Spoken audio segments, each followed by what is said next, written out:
ਲੈ ਲੈ ਤੂੰ ਸਰਪੰਚੀ ਵੇ ਸਰਕਾਰੀ ਪੈਸਾ ਖਾਵਾਂਗੇ, ਲੈ ਲੈ ਤੂੰ ਸਰਪੰਚੀ ਵੇ ਸਰਕਾਰੀ ਪੈਸਾ ਖਾਵਾਂਗੇ। ਤੇ ਪਰਮਾਰ ਸਾਹਿਬ ਕਹਿਣ ਲੱਗੇ ਜਦ ਮੈਨੂੰ ਵੇਖ ਕੇ, ਕਹਿੰਦੇ ਇੱਥੇ ਜਵਾਕਾਂ ਦੀ ਰਿਕਾਰਡਿੰਗ ਨਹੀਂ ਕਰਦੇ ਗਾਮੀ, ਸਿੰਗਰ ਤਾਂ ਤੂੰ ਲਿਆਇਆ ਨਹੀਂ। ਕਹਿੰਦਾ ਸਿੰਗਰ ਕਿੱਥੇ ਆ? ਕਹਿੰਦੇ ਉਹ ਬੈਠੀ ਆ। ਕਹਿੰਦੇ ਇਹ ਤਾਂ ਬੱਚੇ ਜੇ ਆ, ਕਹਿੰਦੇ ਇਹਦੀ ਰਿਕਾਰਡਿੰਗ ਥੋੜਾ ਕਰਾਂਗੇ ਆਪਾਂ। ਮੈਂ ਤਾਂ ਉੱਚੀ ਹੋ ਬੈਠਾ, ਮਾਂ ਮੈਨੂੰ ਭਜਾਣਗੇ ਹੁਣ, ਹੈ ਵੀ ਮੈਨੂੰ ਭਜਾ ਨਾ ਦੇਣ, ਕਿਤੇ ਕੈਂਸਲ ਨਾ ਕਰ ਦੇਣ। ਮੇਰੇ ਇੱਕ ਸਟੇਜਾਂ ਸੁਪਰ ਡੁਪਰ ਨਹੀਂ ਸੀ ਸ਼ੁਰੂਆਤ, 80 ਜੀ ਤਾਂ 89 ਦੀ ਤਾਂ ਇੰਨੀ ਤਕੜੀ ਸੀ, ਬਹੁਤ ਜ਼ਿਆਦਾ ਜੀ। ਮੈਂ ਰੱਬ ਦਾ ਇੰਨਾ ਸ਼ੁਕਰੀਆ ਅਦਾ ਕਰਦੀ ਹਾਂ। ਇਹ ਮੇਰਾ ਥੋੜ੍ਹਾ ਜਿਹਾ ਕੰਮ ਮੇਰੀ ਗਲਤੀ ਕਰਕੇ ਮੇਰਾ ਡਾਊਨ ਚਲਾ ਗਿਆ ਥੋੜ੍ਹਾ ਜਿਹਾ। ਕੀ ਗਲਤੀ ਰਹੀ ਤੁਹਾਡੀ? ਨਾ ਅਗਿਆਨਤਾ 'ਚ ਮੇਰੇ ਤੋਂ ਕਸਮ ਖਾਈ ਗਈ ਵੀ ਮੈਂ ਵਿਆਹ ਨਹੀਂ ਕਰਾਉਂਦੀ। ਹਾਂਜੀ, ਉਹ ਕਸਮ ਤੋਂ ਬਾਅਦ ਦੱਸਾਂ ਬੇਟੇ, ਇੰਨੀ ਸਟੇਜ ਮੇਰੀ ਹਿੱਟ ਤੋਂ ਫਲੋਪ 'ਚ ਡਾਊਨ 'ਚ, ਯਾਨੀ ਜਿਹੜਾ ਕੌਨਫੀਡੈਂਸ ਸੀ ਮਤਲਬ ਹਿੱਟ ਤੋਂ ਫਲੋਪ 'ਚ ਚੇਂਜ ਹੁੰਦਾ ਗਿਆ, ਪਰਸਨੈਲਿਟੀ ਵੀ ਵਿਗੜਦੀ ਗਈ। ਇਹ ਗਲਤੀ ਤੋਂ ਬਾਅਦ ਮੈਂ ਸਾਰਿਆਂ ਨੂੰ ਮੈਸੇਜ ਦਿੰਦੀ ਹਾਂ ਵੀ ਕਸਮ ਨਾ ਕਦੇ ਖਾਈਓ। ਜਿਹੜਾ ਕੁਦਰਤ ਦਾ ਨਿਯਮ ਆ ਨਾ ਸ਼ਾਦੀ ਕਰਾਉਣਾ, ਵੀ ਵਿਆਹ ਜ਼ਰੂਰ ਕਰਾਈਓ, ਟਾਈਮ ਨਾਲ ਕਰਵਾ ਲਿਓ, ਮੇਰੇ ਵਾਂਗੂ ਕਸਮ ਨਾ ਖਾਈਓ। ਇਕੱਲੀ ਔਰਤ ਦਾ ਜੀਣਾ ਬੜਾ ਮੁਹਾਲ ਹੁੰਦਾ ਵਾ, ਪਤੀ ਦਾ ਹੋਣਾ ਬਹੁਤ ਸਿਰ ਤੇ ਕਹਿੰਦੇ, ਤਾਂ ਹੀ ਕਹਿੰਦੇ ਕਿ ਸਿਰ ਦਾ ਸਾਈਂ ਦਾ ਹੋਣਾ ਜ਼ਰੂਰੀ ਹੈ ਨਾ। ਤੇ ਅੱਜ ਤੁਹਾਨੂੰ ਮਹਿਸੂਸ ਹੁੰਦਾ ਹੋਣਾ ਜਦੋਂ ਤੁਸੀਂ ਇਕੱਲੇ ਜਾਂਦੇ ਹੋ, ਬਾਜ਼ਾਰ ਵਿੱਚ ਜਾਂਦੇ ਹੋ, ਸਮਾਨ ਬਹੁਤ ਲੈਣਾ ਹੁੰਦਾ। ਜਦੋਂ ਤੁਸੀਂ ਅੱਜ ਆਉਣਾ ਸੀ ਨਾ ਤਾਂ ਦੇਖੋ ਤੁਸੀਂ ਸਾਰਾ ਪੈਦਲ ਮੇਰਾ, ਤੁਸੀਂ ਵੀ ਹੈ ਨਾ ਕਿੰਨਾ ਦੁਖੀ ਹੋ ਗਏ ਵੀ ਇੰਨਾ ਅਨੀਤਾ ਨੂੰ ਕੱਲੀ ਉਹਨੂੰ ਕਿੱਥੇ ਕਿੱਥੇ ਕਿੱਡੀ ਕਿੱਡੀ ਦੂਰ ਮੇਰਾ ਪੈਦਲ ਯਾਤਰਾ ਮੇਰੀ। ਤੇ ਉਹ ਗੱਲ ਆ ਬੇਟੇ ਵੀ ਸ਼ਾਦੀ ਕਰਨਾ ਬਹੁਤ ਜ਼ਰੂਰੀ ਹੈ। ਹੁਣ ਮੈਨੂੰ ਆਪਣਾ ਆਪ ਨੂੰ ਸੰਭਾਲਣਾ ਔਖਾ, ਮੈਂ ਕੰਮ ਆਪਦੀ ਹੀ ਮਸਾਂ ਕਰਦੀ ਹਾਂ, ਇਸ ਲਈ ਹਸਬੈਂਡ ਦੇ ਮੈਂ ਕਿਵੇਂ ਉਹਨੂੰ ਵਿਚਾਰੇ ਨੂੰ ਸਾਂਭ ਸਕਦੀ ਸੀ ਅਗਰ ਜ਼ਿੰਦਗੀ 'ਚ ਹੁੰਦਾ ਵੀ। ਪਰ ਇੰਝ ਮੈਨੂੰ ਪੱਕਾ ਪਤਾ ਵੀ ਰੱਬ ਨੇ ਮੇਰੇ ਲਈ ਬਣਾਇਆ ਨਹੀਂ ਤਾਂ ਟਕਰਾ ਹੀ ਦਿੰਦਾ ਬੰਦੇ ਨੂੰ। 1995 ਚ ਰੈਂਟ ਤੇ ਆ ਗਏ, ਕਿਉਂ ਉਦੋਂ ਤੁਹਾਡਾ ਆਪਣਾ ਘਰ ਵੇਚਤਾ ਦਿੱਤਾ ਸੀ? ਨਹੀਂ, ਉਹ ਮੇਰੇ ਭਰਾਵਾਂ ਕੋਲੇ ਆ, ਬ੍ਰਦਰ ਕੋਲੇ ਆ। ਹਾਂਜੀ, ਤਾਂ ਫਿਰ ਉਹਨਾਂ ਨੇ ਤੁਹਾਨੂੰ ਆਪਣੇ ਨਾਲ ਨਹੀਂ ਰੱਖਿਆ? ਨਹੀਂ, ਰੱਖਣ ਦੀ ਗੱਲ ਨਹੀਂ ਜੀ। ਕਈ ਵਾਰੀ ਹਾਲਾਤ ਇਹੋ ਜਿਹੇ ਹੁੰਦੇ ਆ ਵੀ ਮੰਮੀ ਡੈਡੀ, ਮੇਰੀ ਮਾਂ ਨੇ ਕਿਹਾ ਮੈਨੂੰ ਵੀ ਮੇਰੇ ਬੈਠੇ ਬੈਠੇ ਤੂੰ ਰੈਂਟ 'ਤੇ ਚਲੀ ਜਾ। ਇਹ ਮੈਂ ਇੱਕ ਵਾਰੀ ਰੂਮ 'ਚ ਸੀ, ਮੇਰਾ ਛੱਤ ਵਾਲਾ ਪੱਖਾ ਨਾ ਜਲ ਗਿਆ, ਜੋ ਛੱਤ ਚੁੱਲਦੀ ਹੁੰਦੀ ਸੀ, ਤੇ ਉਹ ਜਲ ਗਿਆ। ਤੇ ਨਾ ਮੈਨੂੰ ਪਤਾ ਨਹੀਂ ਕਿੰਨੇ ਮਹੀਨੇ 350 ਦਾ ਯਾਨੀ ਕਿ ਮੋਟਰ ਪਾਉਂਦੇ ਸੀ ਉਹ, ਯਾਨੀ ਕਿ ਮੇਰੇ ਕੋਲ ਇੰਤਜ਼ਾਮ ਨਹੀਂ ਸੀ। ਤੇ ਨਾ ਮੈਂ ਪਿਆ ਕਰਾਂ, ਉਹ ਮਕਾਨ ਮਾਲਕ ਇਹੀ ਜੀ ਸੀ, ਯਾਨੀ ਕਿ ਥੋੜ੍ਹੀ ਜਿਹੀ ਅੱਛੇ ਸੁਭਾਅ ਦੀ ਨਹੀਂ ਸੀ। ਉਹ ਕੀ ਕਰਿਆ ਕਰੇ, ਡਾਇਰੈਕਸ਼ਨ ਘੁਮਾ ਦਿਆ ਕਰੇ, ਉਹ ਫਰੰਟ ਹੈ ਨਾ ਫੈਨ ਲਾ ਕੇ ਪੈਂਦੇ ਸੀ, ਟੇਬਲ ਫੈਨ, ਤੇ ਜਿੱਥੇ ਮੈਂ ਮੰਜਾ ਡਾਇਆ ਕਰੇ ਉਹ ਘੁਮਾ ਦਿਆ ਕਰੇ, ਆਪੋਜਿਟ ਕਰ ਦਿਆ ਕਰੇ। ਉੱਥੇ ਮੈਂ ਨਾ ਸਾਰੇ ਸਰੀਰ 'ਤੇ ਐਡੀ ਪਿੱਤ ਹੋ ਗਈ, ਤੇ ਮੈਂ ਇੱਧਰ ਪਾਵਾਂ ਤਾਂ ਵੀ ਸੂਈਆਂ ਚੁਭਣ, ਤੇ ਇੱਧਰ ਪਾਵਾਂ ਤਾਂ ਵੀ ਸੂਈਆਂ ਚੁਭਣ। ਹਾਂ, ਸਾਰੇ ਪਿੰਡੇ 'ਤੇ ਪਿੱਤ ਇੰਨੀ ਹੋ ਗਈ ਜੀ, ਇੰਨੀ ਹੜ੍ਹ ਜੇਠ ਦੇ ਮਹੀਨਿਆਂ 'ਚ ਮੇਰੇ ਕੋਲ ਪੱਖਾ ਪਤਾ ਨਹੀਂ ਕਿੰਨੇ ਮਹੀਨੇ ਮੈਨੂੰ ਪੱਖਾ ਨਹੀਂ ਮਿਲਿਆ। ਕਈ ਵਾਰ ਇੱਦਾਂ ਵੀ ਹੋਇਆ ਕਿ ਬਿਨਾਂ ਰੋਟੀ ਖਾਦੇ ਹੋਏ ਸੁੱਤੇ ਹੋਵੋ ਤੁਸੀਂ? ਬਾਕੀ ਇੱਕ ਵਾਰੀ ਪ੍ਰੋਬਲਮ ਇਹੀ ਜਿਹੀ ਆਈ, ਨਾ ਪੈਸੇ ਨਾ ਆਟਾ। ਉਹ ਇੱਕ ਚੱਕੀ ਵਾਲਾ ਹੁੰਦਾ ਸੀ ਮੇਰੇ ਰੂਮ ਦੇ ਸਾਹਮਣੇ। ਮੈਂ ਇਹ ਤਾਂ ਵੀਰ 'ਚ ਤਾਂ ਇੰਨਾ ਹੰਕਾਰ ਜਾ ਇਹ ਵੀ ਮੂੰਹ ਜਾ ਚੜਾ ਕੇ ਰੱਖਦਾ। ਤੇ ਮੈਂ ਕਿਹਾ ਚੱਲ ਜਾ ਕੇ ਦੇਖ ਲੈਂਦੇ ਹਾਂ। ਵਾਹਿਗੁਰੂ ਦਾ ਨਾਮ ਲਿੱਤਾ, ਮੈਂ ਚਲੀ ਗਈ, ਚਲੋ ਜਵਾਬ ਦੇ ਦੂਗਾ। ਮਹਾਂ ਵੀਰ ਜੀ ਨਾ ਮੇਰੇ ਕੋਲ ਅੱਜ ਪੈਸੇ ਹੈ, ਨਾ ਮੇਰੇ ਕੋਲ ਆਟਾ। ਤੇ ਉਹਨੇ ਵਿਚਾਰੇ ਨੇ ਕਿਲੋ ਆਟਾ ਪਾ ਤਿਆ। ਹਾਂ, ਫਿਰ ਉਸ ਦਿਨ ਮੈਂ ਰੋਟੀ ਫਿਰ ਇਸ ਤਰ੍ਹਾਂ ਲਾਈ। ਤੇ ਇੱਦਾਂ ਦਾ ਵੇਲਾ ਦੱਸੋ ਕਿ ਜਦੋਂ ਤੁਸੀਂ ਬਹੁਤ ਜ਼ਿਆਦਾ ਖੁਸ਼ ਸੀਗੇ, ਔਰ ਇੱਕ ਦਿਨ ਇੱਦਾਂ ਦਾ ਵੇਲਾ ਸੀ ਬੜੇ ਜ਼ਿਆਦਾ ਰੋਏ ਸੀ ਤੁਸੀਂ? ਮੈਂ ਤਾਂ ਜੀ 1900 ਯਾਨੀ ਕਿ 79 'ਚ ਐਂਡ 80 'ਚ ਕਸਮ ਖਾਣ ਤੋਂ ਪਹਿਲਾਂ ਤਾਂ ਮੈਂ ਜਮੀ ਉਹ ਰਾਜਿਆਂ ਵਾਂਗੂ ਜ਼ਿੰਦਗੀ ਬਿਤਾਈ ਹੈ। ਹਾਂਜੀ, ਸਟੇਜਾਂ 'ਤੇ ਜਾਣਾ ਧੜਾ ਯਾਨੀ ਕਿ ਪਬਲਿਕ ਦਾ ਪਿਆਰ, ਆਡੀਅੰਸ ਦਾ। ਹਾਂਜੀ, 79 'ਚ ਸ਼ੁਰੂਆਤ ਹੁੰਦੀ ਹੈ, ਫਿਰ 80 'ਚ 2 ਸਾਲ ਦਾ ਹੀ ਪੀਕ ਟਾਈਮ ਰਹਿੰਦਾ ਤੁਹਾਡਾ? ਹਾਂ, ਬਸ ਉਹ 2 ਸਾਲ ਦਾ ਮੈਂ ਯਾਨੀ ਕਿ ਆਪਦੇ ਆਪ ਮੈਂ ਸੰਤੁਸ਼ਟ 'ਚ ਰਹੀ ਆਪਣੇ ਬਿਜ਼ਨਸ ਤੋਂ। ਹਾਂ, ਜਦੋਂ ਮੈਂ ਕਸਮ ਖਾ ਲਈ ਫਿਰ ਮੇਰਾ ਡਾਊਨ ਹੁੰਦਾ ਰਿਹਾ, ਯਾਨੀ ਕਿ ਮੈਂ ਸੰਤੁਸ਼ਟ ਨਹੀਂ ਹੋਈ ਕਦੇ ਸਟੇਜ ਕਰਕੇ। ਫਿਰ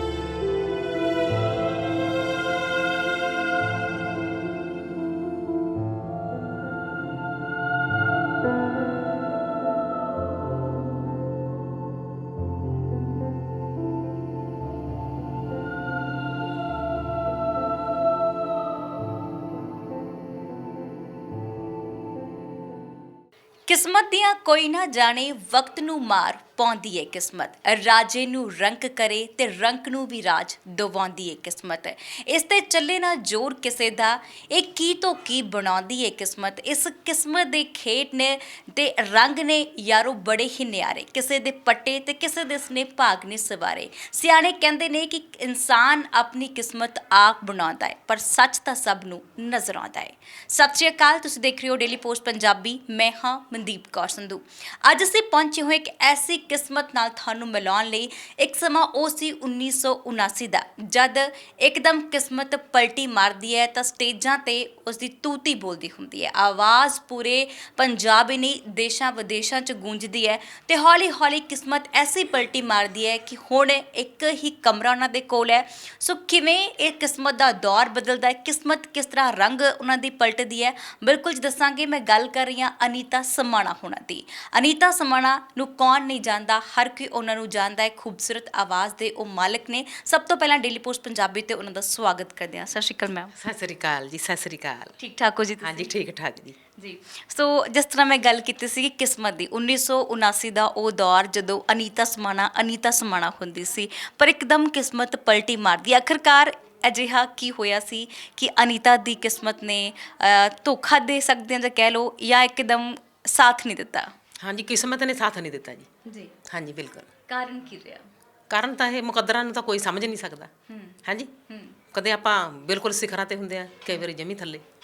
ਹਾਂਜੀ ਅਨੀਤਾ ਜੀ, ਮੈਂ ਚਾਹੁੰਦੀ ਹਾਂ ਕਿ ਅਸੀਂ ਬਹੁਤ ਸਾਰੀਆਂ ਗੱਲਾਂ ਤੁਹਾਡੇ ਨਾਲ ਕਰਨੀਆਂ ਨੇ। ਸੋ ਸਭ ਤੋਂ ਪਹਿਲਾਂ ਅਸੀਂ ਤੁਹਾਡਾ ਗੀਤ ਸੁਣਾਂਗੇ, ਕਿਉਂਕਿ 1979 ਦੇ ਸਫ਼ਰ ਦੌਰਾਨ 2005 ਤੱਕ ਬੈਕ ਟੂ ਬੈਕ ਬਹੁਤ ਹਿੱਟ ਗੀਤ ਜਿਹੜੇ ਨੇ, ਹਿੱਟ ਨਹੀਂ ਸੁਪਰ ਹਿੱਟ ਕਹਿ ਲਓ ਤੁਸੀਂ, ਗੀਤ ਦਿੱਤੇ ਨੇ, ਹੈ ਨਾ। ਸੋ ਸਭ ਤੋਂ ਪਹਿਲਾਂ ਮੈਂ ਕਹਿੰਦੀ ਇੱਕ ਗੀਤ ਮੈਂ ਤੁਹਾਡੀ ਜ਼ੁਬਾਨ ਤੋਂ ਸੁਣਨਾ ਚਾਹਾਂਗੀ। ਹਾਂਜੀ 79 ਵਾਲਾ ਸੁਣਾਵਾਂ ਜੀ? ਜਿਹੜਾ ਮਰਜ਼ੀ। ਹੈ ਠੀਕ ਹੈ। ਨਿੱਤ ਗਾਲੀ ਵਿੱਚੋਂ ਲੰਘੇ ਆ ਕੇ ਬੂਹੇ ਅੱਗੇ ਖੰਗੇ, ਗੱਭਰੂ ਸੁਣਖੇ ਨਾਲ ਇੱਕ ਵਾਰੀ ਮੂੰਹੋਂ ਮੂੰਹੀ ਫੁੱਟ ਪੈਣ ਦੇ, ਫੜੀ ਬੇਬੇ ਟੁੱਕ ਮੁੰਡਾ ਦੇਖ ਲੈਣ ਦੇ, ਹਾਏ ਫੜੀ ਬੇਬੇ ਟੁੱਕ ਮੁੰਡਾ ਦੇਖ ਲੈਣ ਦੇ। ਆਵਾਜ਼ ਤੁਹਾਡੀ ਅੱਜ ਵੀ ਉਹੀ ਆ, ਬਿਲਕੁਲ ਜਿਹੜੀ ਸੇਮ ਅਸੀਂ ਉਸ ਦੌਰ 'ਚ ਸੁਣਦੇ ਆਏ ਹਾਂ, ਐਂਡ ਅੱਜ ਵੀ ਉੱਦਾਂ ਦੀ ਸੇਮ ਉਵੇਂ ਦੀ ਆਵਾਜ਼ ਹੈ। ਅੱਛਾ, ਤੁਹਾਡੀ ਸਫ਼ਰ ਦੀ ਜਦੋਂ ਸ਼ੁਰੂਆਤ ਹੁੰਦੀ ਹੈ ਗਾਇਕੀ ਦੇ ਪਿੜ 'ਚ, ਤੁਸੀਂ ਆਪਣੇ ਕਦਮ ਰੱਖਦੇ ਹੋ, ਤਾਂ ਉਹ 1979 ਦਾ ਦੌਰ ਤਾਂ ਜ਼ਰੂਰ ਸੀ, ਪਰ ਸ਼ੁਰੂਆਤ ਤੁਹਾਡੀ ਪਹਿਚਾਣ ਕੌਣ ਕਰਦਾ ਕਿ ਤੁਸੀਂ ਸੋਹਣਾ ਗਾ ਲੈਂਦੇ ਹੋ? ਪਹਿਚਾਣ ਆਡੀਅנס ਕਰਦੇ ਆ ਜੀ, ਸਰੋਤੇ। ਹਾਂਜੀ ਹਾਂਜੀ। ਨਹੀਂ, ਤੁਹਾਨੂੰ ਲੈ ਕੇ ਕੌਣ ਆਇਆ ਸੀ ਇਸ ਗਾਇਕੀ ਦੇ ਖੇਤਰ? ਗਾਇਕੀ ਦੇ ਖੇਤਰ 'ਚ ਮੇਰੀ ਮਾਤਾ, ਮੇਰੀ ਮੰਮੀ, ਯਾਨੀ ਕਿ ਉਹ ਦੇਵੀ ਸੀ। ਮੇਰੇ ਮੰਮੀ ਡੈਡੀ ਤਾਂ ਜਮੀ ਦੇਵਤਾ ਹੀ ਸੀ। ਐਂਡ ਮੇਰਾ ਬ੍ਰਦਰ ਆ ਵੱਡਾ, ਪ੍ਰੀਤਮ ਰਾਮ ਜੀ, ਉਹਨਾਂ ਦਾ ਸਹਿਯੋਗ ਆ। ਯਾਨੀ ਮੇਰੇ ਫਰੋਕ ਜੀ ਪਾਈ ਹੋਣੀ ਉਹਨੇ ਨਾ, ਜਾ ਕੇ ਕਦੇ ਰਾਮਲੀਲਾ ਦੀ ਸਟੇਜਾਂ ਤੇ ਟਾਈਮ ਮੰਗਣਾ ਮੇਰੇ ਬ੍ਰਦਰ ਨੇ ਵੀ ਮੇਰੀ ਭੈਣ ਨੂੰ ਮੌਕਾ ਦਿਓ, ਤੇ ਕਈ ਸ਼ਿਵ ਮੰਦਿਰ 'ਚ ਜਾਂਦੇ ਹੁੰਦੇ ਸੀ ਭੈਣ ਭਾਈ ਅਸੀਂ। ਮੇਰੇ ਭਰਾ ਦਾ ਸਾਰਾ ਯੋਗਦਾਨ ਆ ਜੀ, ਪ੍ਰੀਤਮ ਰਾਮ ਦਾ, ਇੱਕ ਮੰਮੀ ਦਾ। ਹਾਂਜੀ ਓਕੇ, ਫਿਰ ਉਸ ਤੋਂ ਬਾਅਦ ਤੁਸੀਂ 1979 ਵਿੱਚ ਸਭ ਤੋਂ ਪਹਿਲਾ ਗੀਤ ਕਿਹਨਾਂ ਦੇ ਨਾਲ ਆਉਂਦਾ ਤੁਹਾਡਾ? ਸੰਗਤਪੁਰੀਆ ਗੁਰਨਾਮ ਸਿੰਘ ਗਾਮੀ ਆ ਜੀ, ਰਾਈਟਰ ਨੇ। ਹਾਂਜੀ, ਉਹਨਾਂ ਨੇ ਮੇਰੀ ਰਿਕਾਰਡਿੰਗ ਕਰਾਈ ਸੀ, ਉਹਨਾਂ ਦਾ ਬੜਾ ਬੜਾ ਧੰਨਵਾਦ ਹੈ ਜੀ। ਹਾਂਜੀ, ਉਹਨਾਂ ਦੇ ਨਾਲ ਜੋ ਤੁਸੀਂ ਜਾਣਦੇ ਹੋ, ਤੁਹਾਨੂੰ ਪਛਾਣਦੇ ਕਿੱਦਾਂ ਨੇ, ਉਹਨਾਂ ਨਾਲ ਮਿਲਣ ਦਾ ਸਬੱਬ ਕਿਵੇਂ ਬਣਦਾ ਤੁਹਾਡਾ? ਜਦੋਂ ਆਏ ਸੀ ਜੀ। ਹਾਂਜੀ, ਗਾਮਾ ਉਹਨਾਂ ਦੇ ਨਾਲ ਮਿਲਣ ਦਾ ਸਬੱਬ ਕਦੋਂ ਬਣਦਾ ਹੈ? ਹਾਂ, ਸਬੱਬ 79 'ਚ ਜੀ, ਉਹਨੂੰ ਇੰਝ ਪਤਾ ਲੱਗਾ ਕੋਈ ਸਕੂਲ 'ਚ ਕੁੜੀ ਗਾਉਂਦੀ ਆ। ਹਾਂ, ਫਿਰ ਮੇਰੇ ਭਾਈ ਸਾਹਿਬ ਕੋਲੇ ਗਏ, ਪਬਲਿਕ ਕਾਲਜ 'ਚ ਨਾ ਕਲਰਕ ਸੀ ਮੇਰੇ ਵੱਡੇ ਭਾਈ ਸਾਹਿਬ ਪ੍ਰੀਤਮ ਰਾਮ ਜੀ, ਫਿਰ ਉਹਨਾਂ ਕੋਲੇ ਗਏ। ਫਿਰ ਬ੍ਰਦਰ ਉਹਨਾਂ ਨੂੰ ਘਰੇ ਲੈ ਕੇ ਆਏ। ਫਿਰ ਇੱਕ ਟੇਪ ਰਿਕਾਰਡ 'ਚ ਮੇਰੀ ਆਵਾਜ਼ ਭਰ ਕੇ ਲੈ ਗਏ। ਉਹ ਦਿੱਲੀ ਜਾ ਕੇ ਸਿਲੈਕਟ ਹੋ ਗਈ ਆਵਾਜ਼। ਹਾਂਜੀ, ਉਹ ਕਹਿੰਦੇ 5 ਜਨਵਰੀ 1979 'ਚ ਉਹਨਾਂ ਨੇ ਮੈਨੂੰ ਡੇਟ ਦੇ ਦਿੱਤੀ, ਪਰਮਾਰ ਸਾਹਿਬ ਨੇ। ਹਾਂਜੀ, ਫਿਰ ਮੈਂ ਉੱਥੇ ਗਈ ਆਪਣੇ ਫਾਦਰ ਨਾਲ, ਮਤਲਬ ਰਿਕਾਰਡਿੰਗ ਤੇ ਪਰਮਾਰ ਸਾਹਿਬ ਕਹਿਣ ਲੱਗੇ ਜਦ ਮੈਨੂੰ ਵੇਖ ਕੇ, ਕਹਿੰਦੇ ਇੱਥੇ ਜਵਾਕਾਂ ਦੀ ਰਿਕਾਰਡਿੰਗ ਨਹੀਂ ਕਰਦੇ ਗਾਮੀ, ਸਿੰਗਰ ਤਾਂ ਤੂੰ ਲਿਆਇਆ ਨਹੀਂ। ਕਹਿੰਦਾ ਸਿੰਗਰ ਕਿੱਥੇ ਆ? ਕਹਿੰਦੇ ਉਹ ਬੈਠੀ ਆ। ਕਹਿੰਦੇ ਇਹ ਤਾਂ ਬੱਚੇ ਜੇ ਆ, ਕਹਿੰਦੇ ਇਹਦੀ ਰਿਕਾਰਡਿੰਗ ਥੋੜ੍ਹਾ ਕਰਾਂਗੇ ਆਪਾਂ। ਮੈਂ ਤਾਂ ਉੱਚੀ ਹੋ ਬੈਠਾ, ਮਾਂ ਮੈਨੂੰ ਭਜਾਣਗੇ ਹੁਣ, ਹੈ ਨਾ, ਵੀ ਮੈਨੂੰ ਭਜਾ ਨਾ ਦੇਣ, ਕਿਤੇ ਕੈਂਸਲ ਨਾ ਕਰ ਦੇਣ। ਹਾਂਜੀ, ਫਿਰ ਗਾਮੀ ਸਾਹਿਬ ਕਹਿਣ ਲੱਗੇ ਵੀ ਤੁਸੀਂ ਨਾ ਪਹਿਲਾਂ ਰਿਕਾਰਡਿੰਗ ਰੂਮ 'ਚ ਚੱਲੋ, ਵੀ ਅਗਰ ਇਹਦੀ ਲੜਕੀ ਦੀ ਆਵਾਜ਼ ਲੱਗੀ ਤਾਂ ਕਰ ਲਿਓ, ਜੇ ਨਹੀਂ ਲੱਗੀ ਤਾਂ ਵਾਪਸ ਚਲੇ ਜਾਵਾਂਗੇ। ਫਿਰ ਉੱਥੇ ਹੋਏ ਸੀ ਜੀ ਫੜੀ ਬੇਬੇ ਟੁੱਕ ਮੁੰਡਾ ਵੇਖ ਲੈਣ ਦੇ, ਉਹ ਸੁਪਰ ਡੁਪਰ ਹਿੱਟ। ਹਾਂਜੀ ਕੀ ਬਾਤ ਹੈ ਜੀ। ਉਹ ਕੱਲਿਆਂ ਦੀ ਆਈ ਸੀ ਜਾਂ ਕਿਸੇ ਕਲਾਕਾਰ ਨਾਲ? Song ਜੀ। ਕਿਹਦੇ ਨਾਲ ਆਇਆ ਸੀ? ਗੁਰਨਾਮ ਸਿੰਘ ਗਾਮੀ ਨਾਲ। ਅੱਛਾ, ਉਹ ਵੀ ਦੋ ਗਾਉਂਦੇ ਸੀ ਨਾਲ। ਠੀਕ ਹੈ, ਕੀ ਬਾਤ ਹੈ। ਉਸ ਦੌਰਾਨ ਫਿਰ ਤੁਹਾਡਾ ਪਹਿਲਾ ਗੀਤ ਜਾਂਦਾ ਸੁਪਰ ਡੁਪਰ ਹਿੱਟ, ਉਸ ਤੋਂ ਬਾਅਦ ਫਿਰ ਅਗਲਾ ਕਲਾਕਾਰ ਵੀ ਕਹਿੰਦੇ ਅਪਰੋਚ ਕਰਦਾ ਹੁੰਦਾ ਕਿ ਆ ਕੋਈ ਨਵਾਂ ਸਿੰਗਰ ਜਾਂ ਨਵੀਂ ਆਵਾਜ਼ ਜਿਹੜੀ ਮਾਰਕੀਟ 'ਚ ਆਈ ਹੋਈ ਹੈ, ਤਾਂ ਫਿਰ ਲਗਾਤਾਰ ਬੈਕ ਟੂ ਬੈਕ ਕਲਾਕਾਰ ਵੀ ਆ ਪਾਉਣਾ ਸ਼ੁਰੂ ਕਰ ਦਿੰਦੇ ਕਿ ਸਾਡਾ ਗਾਣਾ ਵੀ ਇਹਨਾਂ ਦੇ ਨਾਲ ਆਵੇ, ਹੈ ਨਾ। ਸੋ ਫਿਰ ਦੂਸਰਾ ਮੌਕਾ ਕਿਹਨਾਂ ਨੂੰ ਮਿਲਿਆ ਸੀਗਾ ਤੁਹਾਡੇ ਨਾਲ? ਮੇਰੇ ਨਾਲ ਮਿਲਿਆ ਸੀ ਜੀ ਮੌਕਾ ਕੇਸਰ ਸਿੰਘ ਕੇਸਰ। ਹਾਂਜੀ, ਉਹ 골ਡਨ ਜੁਬਲੀ ਮਨਾਈ ਉਹ ਗੀਤ ਨੇ। ਅੱਛਾ। ਹਾਂਜੀ, ਹੁਣ ਮੈਂ ਤੁਹਾਡੀ ਏਜ 'ਚ ਗਾਇਆ, ਛੋਟੀ ਏਜ 'ਚ ਗਾਇਆ ਸੀ, ਮਤਲਬ ਤੁਹਾਡੇ ਤੋਂ ਵੀ ਛੋਟੀ ਸੀ ਮੈਂ ਜਦ। ਹਾਂਜੀ। ਤੇ ਉਹ ਲੱਚਰ ਜਿਹਾ ਗੀਤ ਸੀ, ਚਲੋ ਮੈਨੂੰ ਵਰਲਡਾਂ ਦਾ ਪਤਾ ਨਹੀਂ ਸੀ, ਬਚਪਨਾ ਸੀ ਮੇਰਾ। ਹਾਂ, ਉਹ ਹਿੱਕ ਤੇ ਸ਼ਰਾਬ ਡੁੱਲ ਗਈ, ਚੰਨਾ ਚੱਟ ਲੈ ਜੀਭ ਦੇ ਨਾਲ, ਗੁੰਦਮਾ ਸਰੀਰ ਤੇਰਾ ਢਿੱਲਾ ਹੋ ਗਿਆ, ਸਹੁਰੇ ਆਈ ਨੂੰ ਮਹੀਨਾ ਇੱਕ ਹੋਇਆ। ਤੇ ਉਹ ਸੁਪਰ ਡੁਪਰ ਹਿੱਟ ਉਹ ਤੋਂ ਵੀ ਜ਼ਿਆਦਾ ਹੋ ਗਏ ਜੀ। ਹਾਂ, ਉਸ ਟਾਈਮ 'ਚ 80 'ਚ। ਹਾਂਜੀ ਹਾਂਜੀ। ਓਕੇ, ਫਿਰ ਲਗਾਤਾਰ ਤੁਹਾਡੇ ਗਾਣੇ ਸ਼ੁਰੂ ਹੁੰਦੇ ਗਏ, ਫਿਰ ਅਨੀਤਾ ਸਮਾਣਾ ਦਾ ਨਾਮ ਜਿਹੜਾ ਹਰ ਘਰ ਦੇ ਵਿੱਚ ਗੂੰਜਣਾ ਸ਼ੁਰੂ ਹੋ ਗਿਆ। ਬਹੁਤ ਸਾਰੇ ਕਲਾਕਾਰ ਅਨੀਤਾ ਦੇ ਨਾਲ ਗਾਉਣਾ ਪਸੰਦ ਕਰਦੇ ਸੀ। ਫਿਰ ਰਾਜ ਬਰਾੜ ਹੁਣਾਂ ਦੀ ਵਾਰੀ ਵੀ ਆਉਂਦੀ ਹੈ। ਸੋ ਉਹ ਦੌਰ ਵੀ ਬਹੁਤ ਖੂਬਸੂਰਤ ਰਹਿੰਦਾ ਹੈ, ਕਿਉਂਕਿ ਜਿਹੜੀ ਰਾਜ ਬਰਾੜ ਹੁਣਾਂ ਦੇ ਨਾਲ ਦੇਸੀ ਪੌਪ ਥਾੜੀ ਕੈਸਟ ਆਈ ਸੀ, ਉਹ ਤਾਂ ਬਹੁਤ ਹੀ ਸੁਪਰ ਡੁਪਰ ਹਿੱਟ ਰਹੀ ਹੈ। ਸੋ ਉਹਨਾਂ ਦੇ ਵਿੱਚੋਂ ਕੋਈ ਗੀਤ ਸੁਣਾਉਣਾ ਪਸੰਦ ਕਰੋਗੇ ਤੁਸੀਂ? ਹਾਂ, ਜ਼ਰੂਰ ਜੀ, ਜ਼ਰੂਰ। ਹਾਂਜੀ, ਸਭ ਤੋਂ ਯਾਨੀ ਕਿ ਬਹੁਤ ਜ਼ਿਆਦਾ ਸਾਰੀਆਂ ਸੁਪਰ ਡੁਪਰ ਹਿੱਟ, ਯਾਨੀ ਕਿ ਨੰਬਰ 1 ਦੇਸੀ ਪੌਪ। ਲੱਕ ਹਿੱਲੇ ਮਜਾਜਣ ਜਾਂਦੀ ਦਾ, ਕਿਹਦੇ ਆਸਰੇ ਛੱਡ ਜਾਣਾ, ਕੱਲੀ ਨੂੰ ਮਾਹੀਆ ਤੂੰ ਮੈਨੂੰ, ਪੁੱਛੀ ਪੁੱਛੀ ਵੀ ਕਦੇ ਹਾਲ ਮੁਟਿਆਰ ਦਾ, ਹਨਾ, ਕਾਹਦਾ ਵੀ ਦਿਲਾਸਾ ਦੇਵਾਂ ਜਿੰਦੜੀ ਝੱਲੀ ਨੂੰ। ਮਤਲਬ ਇਹਦੇ 'ਚ ਸਾਰੇ ਸੁਪਰ ਡੁਪਰ ਹਿੱਟ ਸੌਂਗ ਸੀ ਜੀ। ਹਾਂ, ਜਿੰਨੇ ਵੀ ਸੀ। ਲੰਘਦਾ ਗਲੀ 'ਚ ਕੁਝ ਹੱਸ ਕੇ ਕਹਿ ਗਿਆ, ਕੱਲ ਵੀ ਖੂਹੀ ਤੇ ਕੁਝ ਦੱਸ ਕੇ ਕਹਿ ਗਿਆ। ਲੰਘਦਾ ਗਲੀ 'ਚ ਕੁਝ ਹੱਸ ਕੇ ਕਹਿ ਗਿਆ, ਕੱਲ ਵੀ ਖੂਹੀ ਤੇ ਕੁਝ ਦੱਸ ਕੇ ਕਹਿ ਗਿਆ। ਸ਼ੀਸ਼ਾ ਰੱਖ ਕੇ ਅੱਖਾਂ 'ਚ ਲੋ ਪਾਵਾਂ, ਹਾਏ ਸ਼ੀਸ਼ਾ ਰੱਖ ਕੇ ਅੱਖਾਂ 'ਚ ਲੋ ਪਾਵਾਂ। ਹਾਏ ਝਾਂਜਰ ਬਣ ਮਿੱਤਰਾ ਤੈਨੂੰ ਅੱਡੀਆਂ ਕੂੰਚ ਕੇ ਪਾਵਾਂ, ਝਾਂਜਰ ਬਣ ਮਿੱਤਰਾ ਤੈਨੂੰ ਅੱਡੀਆਂ ਕੂੰਚ ਕੇ ਪਾਵਾਂ, ਝਾਂਜਰ ਬਣ ਮਿੱਤਰਾ ਤੈਨੂੰ ਅੱਡੀਆਂ ਕੂੰਚ ਕੇ ਪਾਵਾਂ। ਮੈਂ ਪਤਾ ਹੱਸ ਰਹੀ ਸੀ ਇਸ ਕਰਕੇ, ਮੈਨੂੰ ਹਾਸਾ ਆ ਰਿਹਾ ਸੀ, ਕਿਉਂਕਿ ਤੁਸੀਂ ਬੜੇ ਲੋਰ ਦੇ ਵਿੱਚ ਅਰੇ ਕੁਰਸੀ ਦੇ ਨਾਲ ਇੱਕ ਸਾਜ਼ ਜਿਹਾ ਵਜਾ ਕੇ, ਹੈ ਨਾ, ਪੂਰਾ ਫੀਲ ਲੈ ਰਹੇ ਸੀ। ਜੋ ਤੁਸੀਂ ਸਟੂਡੀਓ ਦੇ ਵਿੱਚ ਜਾਂਦੇ ਹੁੰਦੇ ਸੀਗੇ, ਹੈ ਨਾ, ਰਿਕਾਰਡਿੰਗ ਕਰਨ, ਤਾਂ ਉਦੋਂ ਵੀ ਇੱਦਾਂ ਤੁਸੀਂ ਪੂਰੇ ਲੋਰ 'ਚ ਗਾਉਂਦੇ ਸੀਗੇ, ਪੂਰੇ ਸੁਰ 'ਚ ਖੁੱਭ ਜਾਂਦੇ ਸੀ, ਕਿ ਉਦੋਂ ਤਾਂ ਕੁਝ ਮਿਲਦਾ ਸੀ ਹੱਥ ਮਾਰਨ ਲਈ ਕਿ ਨਹੀਂ? ਹਾਂ, ਮੈਨੂੰ ਨਾ ਜੀ ਜਿਹੜੇ ਮਸਤੀ ਵਾਲੇ ਗੀਤ ਆ, ਯਾਨੀ ਕਿ ਮੈਂ ਖੁਦ ਹੀ ਪਰਮਾਤਮਾ ਦੀ ਕਿਰਪਾ ਨਾਲ ਮਸਤ ਹੋ ਜਾਨੀ ਉਹਦੇ 'ਚ। ਹਾਂਜੀ ਹਾਂਜੀ। Okay okay. ਸੋ ਫਿਰ ਹੁਣ ਤੱਕ ਤੁਹਾਡੇ ਟੋਟਲ ਗੀਤ ਕਿੰਨੇ ਆ ਚੁੱਕੇ ਨੇ? ਹਾਂਜੀ, ਕੋਈ ਗਿਣਤੀ ਨਹੀਂ। ਮੈਂ ਵੈਸੇ ਜਿਹੜੇ ਜ਼ਿਆਦਾ ਸੁਪਰ ਡੁਪਰ ਹਿੱਟਾਂ ਉਹਨਾਂ ਦਾ ਦੱਸ ਦਿੰਦੀ ਹਾਂ ਜੀ। ਬਾਜੇ ਵੱਜਦੇ ਸਪੀਕਰ ਖੜ ਕੇ ਆ ਗਈ ਤੇਰੀ ਜੰਜ ਲੱਛੀ, ਉਹ ਵੀ ਹਿੱਟ ਸੁਪਰ ਹਿੱਟ ਸੀ ਉਸ ਟਾਈਮ 'ਚ ਜੀ, ਨਜ਼ੀਰ ਮੁਹੰਮਦ ਨਾਲ। ਹਾਂ, ਉਹਦੇ ਨਾਲ ਫਿਰ ਦੂਜਾ ਗੀਤ ਸੀ ਸਈਓ ਨੂੰ ਮੈਨੂੰ ਲੈਣ ਆ ਗਿਆ ਸੰਧੂਰੀ ਪੱਗ ਵਾਲਾ। ਫਿਰ ਆਇਆ ਸੀ ਜੀ ਪਿਆਰ ਵਾਲੀ ਗੱਲ ਵੱਕੜੀ, ਉਹਦੇ ਵਿੱਚ ਮੇਰਾ ਗੀਤ ਸੋਲੋ ਸੀ, ਸੁੱਤੀ ਪਈ ਨੂੰ ਹਿੱਜ ਕੇ ਆਈਆਂ ਮਿੱਤਰਾਂ ਨੇ ਯਾਦ ਕਰੀ, ਉਹ ਬਹੁਤ ਸੁਪਰ ਡੁਪਰ ਹਿੱਟ ਰਿਹਾ ਜੀ। ਹਾਂਜੀ ਹਾਂਜੀ। ਅਤੇ ਫਿਰ ਆਪਣਾ ਆਇਆ 1990 'ਚ ਮੁੰਡਾ ਅਣਜਾਣ, ਉਹ ਸੁਪਰ ਡੁਪਰ ਹਿੱਟ। ਹਾਂਜੀ, ਅਤੇ ਬਾਕੀ ਸੀ ਫਿਰ ਸੁਪਰ ਹਿੱਟ ਆਪਣਾ ਜੀਜਾ ਰੀਬਨ ਕੱਟਦਾ ਬਲੌਰ ਦਾਸ ਜੀ ਨਾਲ ਆਇਆ। ਅਤੇ ਫਿਰ ਆਇਆ ਆਪਣਾ ਜੀ ਆਹ ਦਿਉਰਾ ਤੈਨੂੰ ਠੱਗ ਟੱਕਰੇ, ਸ਼ਿੰਗਾਰਾ ਸਿੰਘ ਚਹਿਲ, ਚਾਹ ਪਾਣੀ ਦੱਸ ਮਿੱਤਰਾ, ਅੰਬਰਦੀਪ ਅੰਬਰਾ। ਹਾਂਜੀ, ਫਿਰ ਆਪਣਾ ਕਰਨੈਲ ਮਾਨ ਜੀ ਸੀ, ਉਹਨਾਂ ਨਾਲ ਲੱਕ ਟੂਣੂ ਟੂਣੂ ਕੈਸਟ ਆਈ ਮੇਰੀ। ਬਹੁਤ ਇੰਨੇ ਕਮੇਡੀ ਸੀ ਨਾ ਸਟੇਜ 'ਤੇ ਕਰਨੈਲ ਵੀਰ ਜੀ, ਹੁਣ ਤਾਂ ਅਸਪੈਰ ਹੋ ਗਏ ਵਿਚਾਰੇ, ਬਹੁਤ ਬੁਰੀ ਗੱਲ ਆ, ਇੰਨੇ ਚੰਗੇ ਇਨਸਾਨ ਚਲੇ ਗਏ।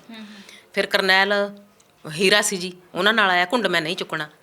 ਯਾਨੀ ਕਿ ਬਹੁਤ ਜ਼ਿਆਦਾ ਸਿੰਗਰਾਂ ਨਾਲ ਆਏ, ਅਜਮੇਰ ਸਿੰਘ ਧਤੌਂਦਾ ਜੀ, ਰਾਜ ਕਟਾਰੀਆ ਜੀ ਨਾਲ ਆਇਆ ਜੀ ਮੇਰਾ ਡਿਊਟ ਸੌਂਗ, ਲੱਖਾ ਬਰਾੜ ਜੀ ਨਾਲ ਆਏ ਡਿਊਟ ਸੌਂਗ। ਹਾਂਜੀ, ਕਈ ਸੌਂਗ ਇਹੋ ਜਿਹੇ ਆ, ਯਾਨੀ ਕਿ ਆਰਟਿਸਟ ਇੰਨੇ ਪੰਜਾਬ 'ਚੋਂ ਕਈ ਵਾਰੀ ਭੁੱਲ ਵੀ ਜਾਂਦਾ ਜੀ ਬੰਦਾ। ਹਾਂਜੀ ਸੀ, ਬਿਲਕੁਲ। ਉਹ ਵੱਡੇ ਨਾਮ ਸੀ ਉਸ ਵੇਲੇ, ਤੁਹਾਡਾ ਵੀ ਵੱਡਾ ਨਾਮ ਸੀ, ਬਹੁਤ ਸਾਰੇ ਗੀਤ ਤੁਹਾਡੇ ਆਉਣੇ ਸ਼ੁਰੂ ਹੋ ਗਏ, ਹੈ ਨਾ।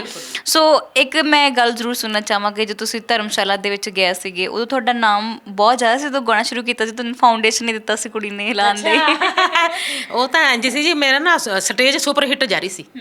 ਹਾਂਜੀ, ਉਹ ਨਾ ਫਾਊਂਡੇਸ਼ਨ ਇੰਝ ਸੀ, 2 ਪਈਆਂ ਸੀ ਉੱਥੇ ਫਾਊਂਡੇਸ਼ਨਾਂ, ਅਤੇ ਉਹਦਾ ਪਿਆਰ ਬਹੁਤ ਸੀ ਮੇਰੇ ਨਾਲ, ਇੱਕ ਥਾਲੀ 'ਚ ਖਾਂਦੀ ਸੀ ਉਹ ਲੜਕੀ। ਯਾਨੀ ਕਿ ਬਹੁਤ ਜ਼ਿਆਦਾ, ਆਪਾਂ ਨੂੰ ਮੂੰਹ ਦਾ ਕੀ ਪਤਾ ਵੀ ਮੂੰਹ ਦਾ ਮਿੱਠਾ ਬੰਦਾ ਜਾਂ ਅੰਦਰੋਂ ਵੀ ਮਿੱਠਾ, ਅਤੇ ਸਾਰੀ ਦੁਨੀਆ ਹੀ ਵਧੀਆ, ਬਹੁਤ ਚੰਗਾ, ਮੈਂ ਸਤਿਕਾਰ ਕਰਦੀ ਹਾਂ। ਅਤੇ ਉਹ ਮੇਰਾ ਸਰਸੇ ਮੇਰੀ ਸਟੇਜ ਸੀ, ਉਹ ਸੀਨੀਅਰ ਸੀ ਕੁੜੀ ਮੇਰੇ ਤੋਂ, ਤੇ ਆਪਾਂ ਤਾਂ ਬਾਅਦ 'ਚ ਆਏ ਉਹਨਾਂ ਦੇ ਗਰੁੱਪ 'ਚ।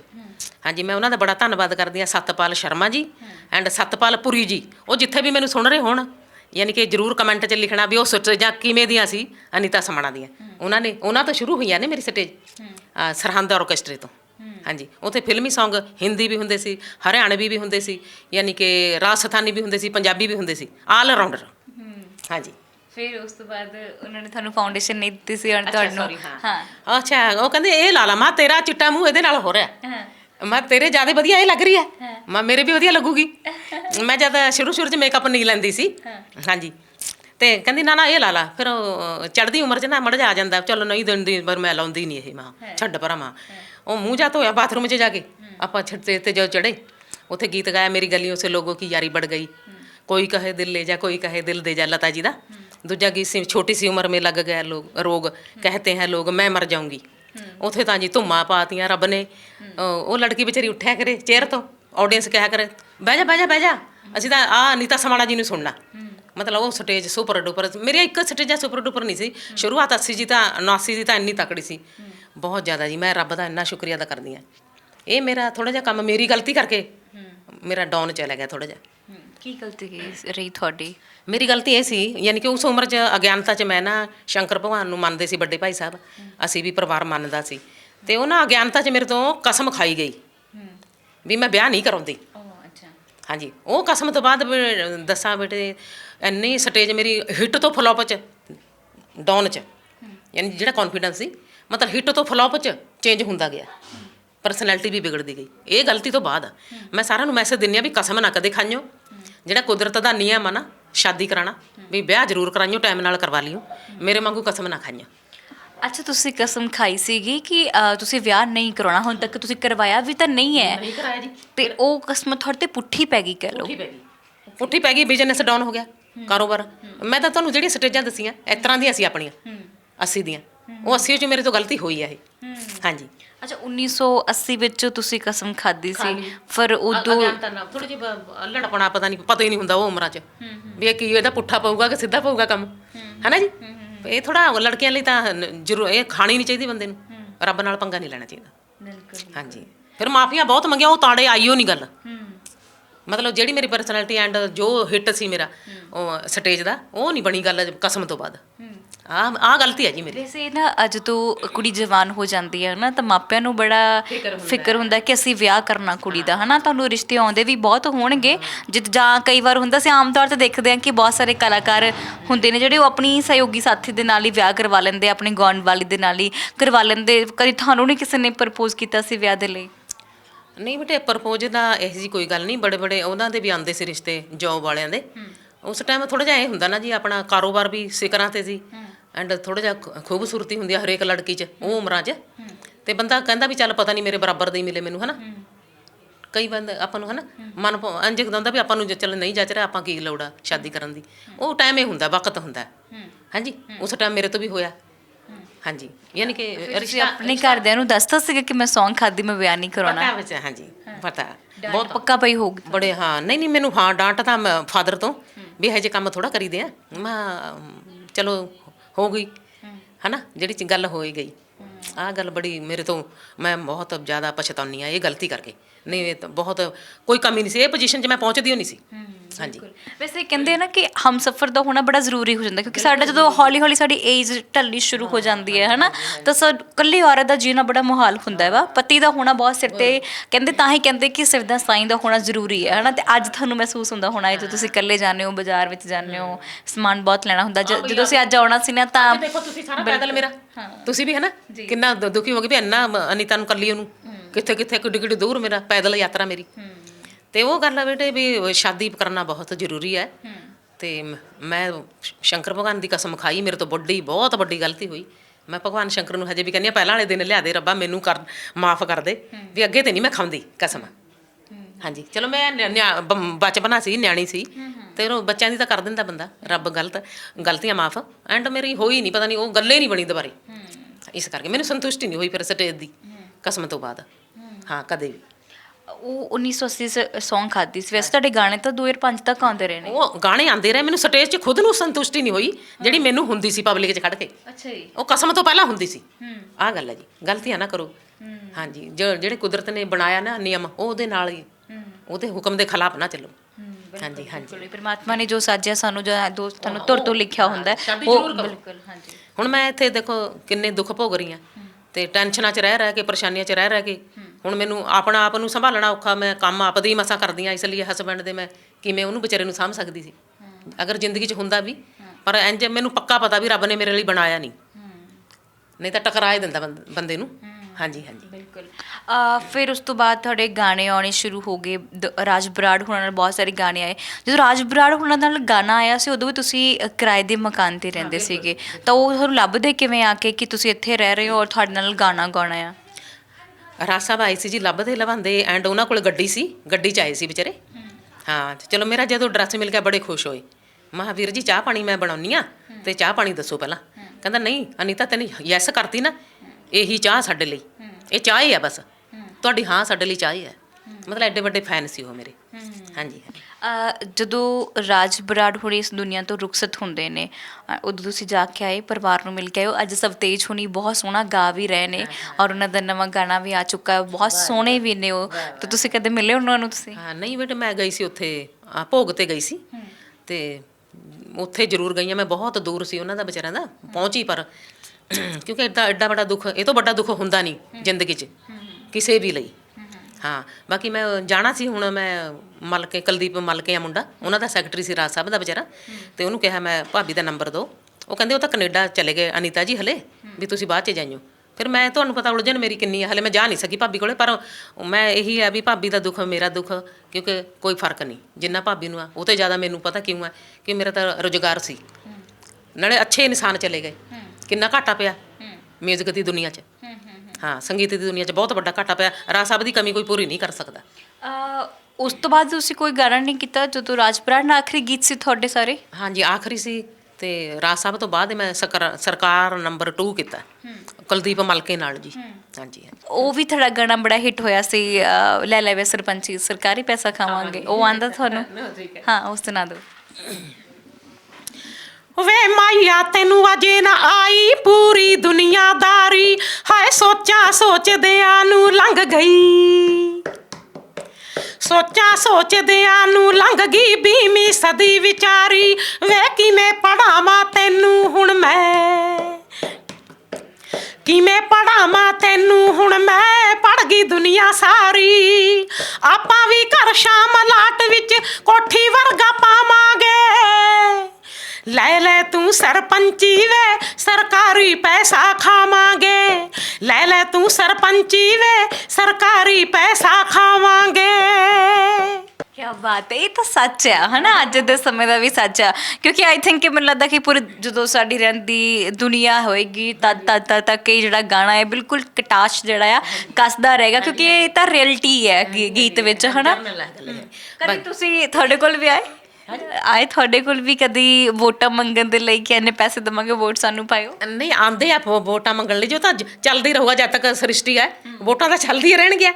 ਹਾਂਜੀ, ਮੈਂ 2 ਸ਼ਬਦ ਸੁਣਾਉਂਦੀ ਹਾਂ। ਕੀੜੀਆਂ ਦੇ ਘਰਾਂ 'ਚ ਨਰੈਣ ਆਉਣਗੇ। ਹਾਂਜੀ, ਝੂਠੇ ਵਾਅਦੇ ਦੇਣ ਵੋਟਾਂ ਲੈਣ ਆਉਣਗੇ, ਝੂਠੇ ਵਾਅਦੇ ਦੇਣ ਵੋਟਾਂ ਲੈਣ ਆਉਣਗੇ, ਕੀੜੀਆਂ ਦੇ ਘਰਾਂ 'ਚ ਨਰੈਣ ਆਉਣਗੇ ਭਾਈ, ਕੀੜੀਆਂ ਦੇ ਘਰਾਂ 'ਚ ਨਰੈਣ ਆਉਣਗੇ। ਕਿਆ ਬਾਤ ਹੈ ਜੀ, ਆਵਾਜ਼ ਬਹੁਤ ਖੂਬਸੂਰਤ ਹੈ ਤੁਹਾਡੀ। ਅੱਛਾ, ਮੈਂ ਇੱਥੇ ਜਦੋਂ ਦੀ ਬੈਠੀ ਹਾਂ ਮੈਂ ਇੱਕ ਚੀਜ਼ ਨੋਟ ਕਰ ਰਹੀ ਹਾਂ ਨਾ, ਇੱਕੋ ਕਮਰਾ ਆ ਉੱਪਰ ਛੱਤ 'ਤੇ ਜਿਹੜਾ ਆ ਲੱਕੜਾਂ ਵਾਲਾ ਕਮਰਾ, ਬਹੁਤ ਪੁਰਾਣਾ ਆ ਨਾ। ਹਾਂਜੀ, ਔਰ ਦੂਸਰੇ ਨੰਬਰ 'ਤੇ ਛੱਤ 'ਤੇ ਪੱਖਾ ਨਹੀਂ, ਇੱਕ ਫੈਨ ਜਿਹੜਾ ਦੂਸਰਾ ਤੁਸੀਂ ਯੂਜ਼ ਕਰ ਰਹੇ ਹੋ ਨਾ। ਔਰ ਮੈਂ ਤੁਹਾਡਾ ਬੈੱਡ ਦੇਖ ਰਹੀ ਹਾਂ, ਬੈੱਡ ਦੇ ਉੱਪਰ ਗੱਦਾ ਵੀ ਨਹੀਂ ਹੈ, ਜਿਸ ਤੁਸੀਂ ਦਰੀ ਜੀ ਵਿਛਾਈ ਹੋਈ ਹੈ ਔਰ ਇੱਦਾਂ ਸੌਂ ਰਹੇ ਹੋ, ਇਹ ਬੜਾ ਔਖਾ ਲੱਗਦਾ ਹੈ। ਹਾਂ ਬੇਟੇ, ਤੁਸੀਂ ਮੇਰੀ ਜਾਣਦੇ ਨਹੀਂ, ਮੈਂ ਕਈ ਗੱਲਾਂ ਦੱਸ ਰਹੀਆਂ ਨਹੀਂ ਹਲੇ। ਜਦੋਂ ਮੈਂ ਰੈਂਟ 'ਤੇ ਆਈ ਹਾਂ ਨਾ 95 'ਚ, ਇੱਕ ਵਿਚਾਰੇ ਰਿਕਸ਼ੇ ਵਾਲੇ ਸੀ, ਉਹਨਾਂ ਦੀ ਵਾਈਫ ਸੀ, ਉਹਨਾਂ ਦਾ ਮੈਂ ਬਹੁਤ ਧੰਨਵਾਦ ਕਰਦੀ ਹਾਂ। ਉਹਨਾਂ ਨੇ ਆਪਣੀ ਕੁੜੀਆਂ ਵਾਂਗੂ ਰੱਖਿਆ ਮੈਨੂੰ। ਰਿਕਸ਼ਾ ਅੰਕਲ ਜੀ ਚਲਾਉਂਦੇ ਤੇ, ਉਹਨੇ ਮੇਰੇ ਕੋਲ ਨਾ ਗੱਦਾ ਨਹੀਂ ਸੀ, ਇੰਨੀ ਠੰਡ ਸੀ, ਉਹਨੇ ਨਾ ਉਹ ਰਿਕਸ਼ੇ ਦੀਆਂ ਉਹ ਕੱਢ ਕੇ ਨਾ ਵਿੱਚੋਂ ਜਿਹੜੇ ਗੱਦੀ ਦੇ ਵਿੱਚੋਂ ਨਿਕਲਦਾ ਉਹ ਫੂਸ ਜਾ, ਉਹ ਨਾ ਕੱਪੜਿਆਂ ਦੇ ਪਾ ਪਾ ਕੇ ਨਾ ਮੇਰਾ ਗੱਦਾ ਬਣਾਇਆ ਉਹਨਾਂ ਨੇ। ਅੱਛਾ। ਹਾਂ, ਕਹਿੰਦਾ ਵਿਚਾਰੀ ਠੰਡ 'ਚ ਮਰਦੀ ਆ ਕੁੜੀ। ਤੇ ਉਹ ਬੇਟੇ ਰਿਕਸ਼ੇ ਦੀ ਗੱਦੀਆਂ 'ਚੋਂ ਜਿਹੜਾ ਕੱਢ ਕੱਢ ਕੇ ਫੂਸ ਜਾ, ਉਹ ਮੈਨੂੰ ਗੱਦਾ ਬਣਾ ਕੇ ਦਿੱਤਾ ਅੰਕਲ ਜੀ ਨੇ, ਸੀਮਾ ਜੀ ਦੇ ਘਰ ਵਾਲੇ ਨੇ, ਉਹ ਬਿਊਟੀ ਪਾਰਲਰ ਵਾਲੇ ਆ, ਦੀਦੀ ਸੀਮਾ। ਤੇ ਉਹਨਾਂ ਦਾ ਦੇਣ ਨਹੀਂ ਮੈਂ ਦੇ ਸਕਦੀ। ਉਹਨੇ ਵਿਚਾਰੀ ਨੇ ਕਦੇ ਮੈਨੂੰ 100 ਰੁਪਇਆ ਦੇਣਾ ਉਧਾਰ, ਕਦੇ 50 ਰੁਪਏ ਦੇਣੇ। ਤੇ ਉਹ ਤਾਂ ਇੰਨੀ ਦੇਵੀ ਆ ਜੀ, ਮੈਂ ਉਹਦਾ ਧੰਨਵਾਦ ਕਰਦੀ ਹਾਂ। ਉਹਦੇ ਕਮਰੇ 'ਚ ਸਾਰਿਆਂ ਨਾਲੋਂ ਪਹਿਲਾਂ ਰਹੀ ਹਾਂ ਮੈਂ। 1995 ਚ ਰੈਂਟ ਤੇ ਆ ਗਏ ਕਿਉਂ? ਉਦੋਂ ਤੁਹਾਡਾ ਆਪਣਾ ਘਰ ਵੇਚਤਾ ਦਿੱਤਾ ਸੀਗਾ? ਨਹੀਂ, ਉਹ ਮੇਰੇ ਭਰਾਵਾਂ ਕੋਲੇ ਆ, ਬ੍ਰਦਰ ਕੋਲੇ ਆ। ਹਾਂਜੀ ਹਾਂਜੀ। ਤਾਂ ਫਿਰ ਉਹਨਾਂ ਨੇ ਤੁਹਾਨੂੰ ਆਪਣੇ ਨਾਲ ਨਹੀਂ ਰੱਖਿਆ? ਨਹੀਂ, ਰੱਖਣ ਦੀ ਗੱਲ ਨਹੀਂ ਜੀ। ਕਈ ਵਾਰੀ ਹਾਲਾਤ ਇਹੋ ਜਿਹੇ ਹੁੰਦੇ ਆ ਵੀ ਮੰਮੀ ਡੈਡੀ, ਮੇਰੀ ਮਾਂ ਨੇ ਹੀ ਕਿਹਾ ਮੈਨੂੰ ਵੀ ਮੇਰੇ ਬੈਠੇ ਬੈਠੇ ਤੂੰ ਰੈਂਟ ਤੇ ਚਲੀ ਜਾ, ਵੀ ਸ਼ਾਦੀ ਵਾਲਾ ਤਾਂ ਕਿਤੇ ਰਾਹ ਦਿਖਦਾ ਨਹੀਂ ਆਪਾਂ ਨੂੰ। ਹਾਂ, ਵੀ ਮੈਨੂੰ ਫਿਰ ਮੈਂ ਦੁਖੀ ਹੋਊਂਗੀ, ਵੀ ਦੁਖੀ ਮੈਨੂੰ ਮਤਲਬ ਮਾਂ ਜਿਹੜੀ ਹੁੰਦੀ ਹੈ ਨਾ, ਉਹ ਕੋਈ ਵੀ ਉਹ ਨਹੀਂ ਚੱਲ ਸਕਦੀ ਧੀ ਨਾਲ, ਕੋਈ ਵੀ। ਹਾਂ, ਕੋਈ ਉਹਨੂੰ ਕੁਛ ਡਾਂਟੇ ਜਾਂ ਫਟਕਾਰੇ, ਮਾਂ ਨਹੀਂ ਚੱਲਦੀ ਹੁੰਦੀ, ਹੈ ਨਾ ਜੀ। ਹਾਂ ਬਿਲਕੁਲ। ਫਿਰ ਜਦੋਂ ਮੰਮੀ ਪਾਪਾ ਨਾਲ ਹੁੰਦੇ ਸੀ, ਫਿਰ ਫਾਦਰ ਸਾਹਿਬ ਜਹਾਨੋਂ ਰੁਖਸਤ ਹੋ ਜਾਂਦੇ ਨੇ, ਫਿਰ ਮਾਂ ਦਾ ਵੀ ਜਹਾਨੋਂ ਤੁਰ ਜਾਣਾ ਹੁੰਦਾ ਹੈ। ਇਹ ਵੇਲਾ ਕਿਹੜਾ ਸੀ ਜਦੋਂ ਮਮ ਡੈਡ ਤੁਹਾਨੂੰ ਛੱਡ ਗਏ ਸੀਗੇ? ਹਾਂਜੀ, ਮਮ ਡੈਡ ਮੈਨੂੰ ਜੀ 91 'ਚ ਮੇਰੇ ਫਾਦਰ ਸਾਹਿਬ ਚਲੇ ਗਏ ਤੇ 2008 'ਚ ਮੰਮੀ ਚਲੇ ਗਏ। ਹਾਂ, ਬਸ ਬਹੁਤ। ਉਦੋਂ ਨੀਤਾ ਕਿੱਥੇ ਸੀ ਜਦੋਂ ਮਾਂ ਇੱਥੋਂ ਰੁਖਸਤ ਹੁੰਦੇ ਨੇ ਇਸ ਦੁਨੀਆ ਤੋਂ? ਹਾਂਜੀ, ਮੈਂ ਆਪਣੇ 91 'ਚ ਘਰੇ ਸੀ ਜੀ। ਹਾਂਜੀ, 2008 'ਚ ਬਾਹਰ ਸੀ ਜੀ, 95 ਤੋਂ ਬਾਹਰ ਆ ਨਾ। ਹਾਂਜੀ ਹਾਂਜੀ।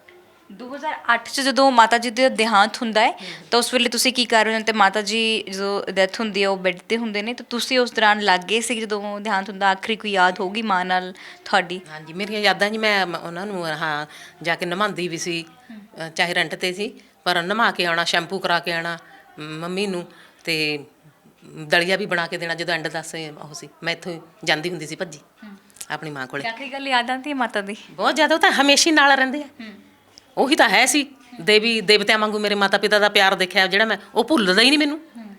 ਹਰਾ ਭਰਾ ਹੋ ਜਾਂਦਾ ਜੀਵਨ ਵੀ ਮੇਰੇ ਮਾਤਾ ਪਿਤਾ ਦਾ ਪਿਆਰ ਨਿਰਸਵਾਰਥ ਸੀ। ਹਰੇਕ ਮਾਤਾ ਪਿਤਾ ਦਾ ਕੋਈ ਸਵਾਰਥ ਨਾਲ ਥੋੜ੍ਹਾ ਕਰਦਾ ਆਪਣੇ ਬੱਚਿਆਂ ਨੂੰ ਪਿਆਰ। ਮਾਤਾ ਪਿਤਾ ਨਹੀਂ ਸਵਾਰਥ ਰੱਖਦੇ। ਹਾਂਜੀ, ਹੋਰ ਰਿਸ਼ਤਿਆਂ ਤਾਂ ਕੋਈ ਹੋ ਸਕਦਾ, ਪਰ ਮਾਤਾ ਪਿਤਾ ਦਾ ਨਿਰਸਵਾਰਥ ਪਿਆਰ ਆ ਜਿਹੜਾ, ਇਹ ਕਦੇ ਨਹੀਂ ਭੁੱਲ ਜਾ ਸਕਦਾ ਬੰਦਾ ਜ਼ਿੰਦਗੀ 'ਚ। ਬਿਲਕੁਲ। ਮੈਂ ਤਾਂ ਨਹੀਂ ਕਦੇ ਭੁੱਲ ਸਕਦੀ। ਫਿਰ ਜਦੋਂ ਉਸ ਤੋਂ ਬਾਅਦ ਤੁਸੀਂ ਇਕੱਲੇ ਰਹਿ ਗਏ ਇੱਕ ਕਮਰੇ ਦੇ ਵਿੱਚ, ਹੈ ਨਾ, ਫਿਰ ਇੱਕ ਔਰਤ ਨੂੰ ਬੜੀਆਂ ਵੱਡੀਆਂ ਮੁਸ਼ਕਲਾਂ ਦਾ ਸਾਹਮਣਾ ਕਰਨਾ ਪੈਂਦਾ।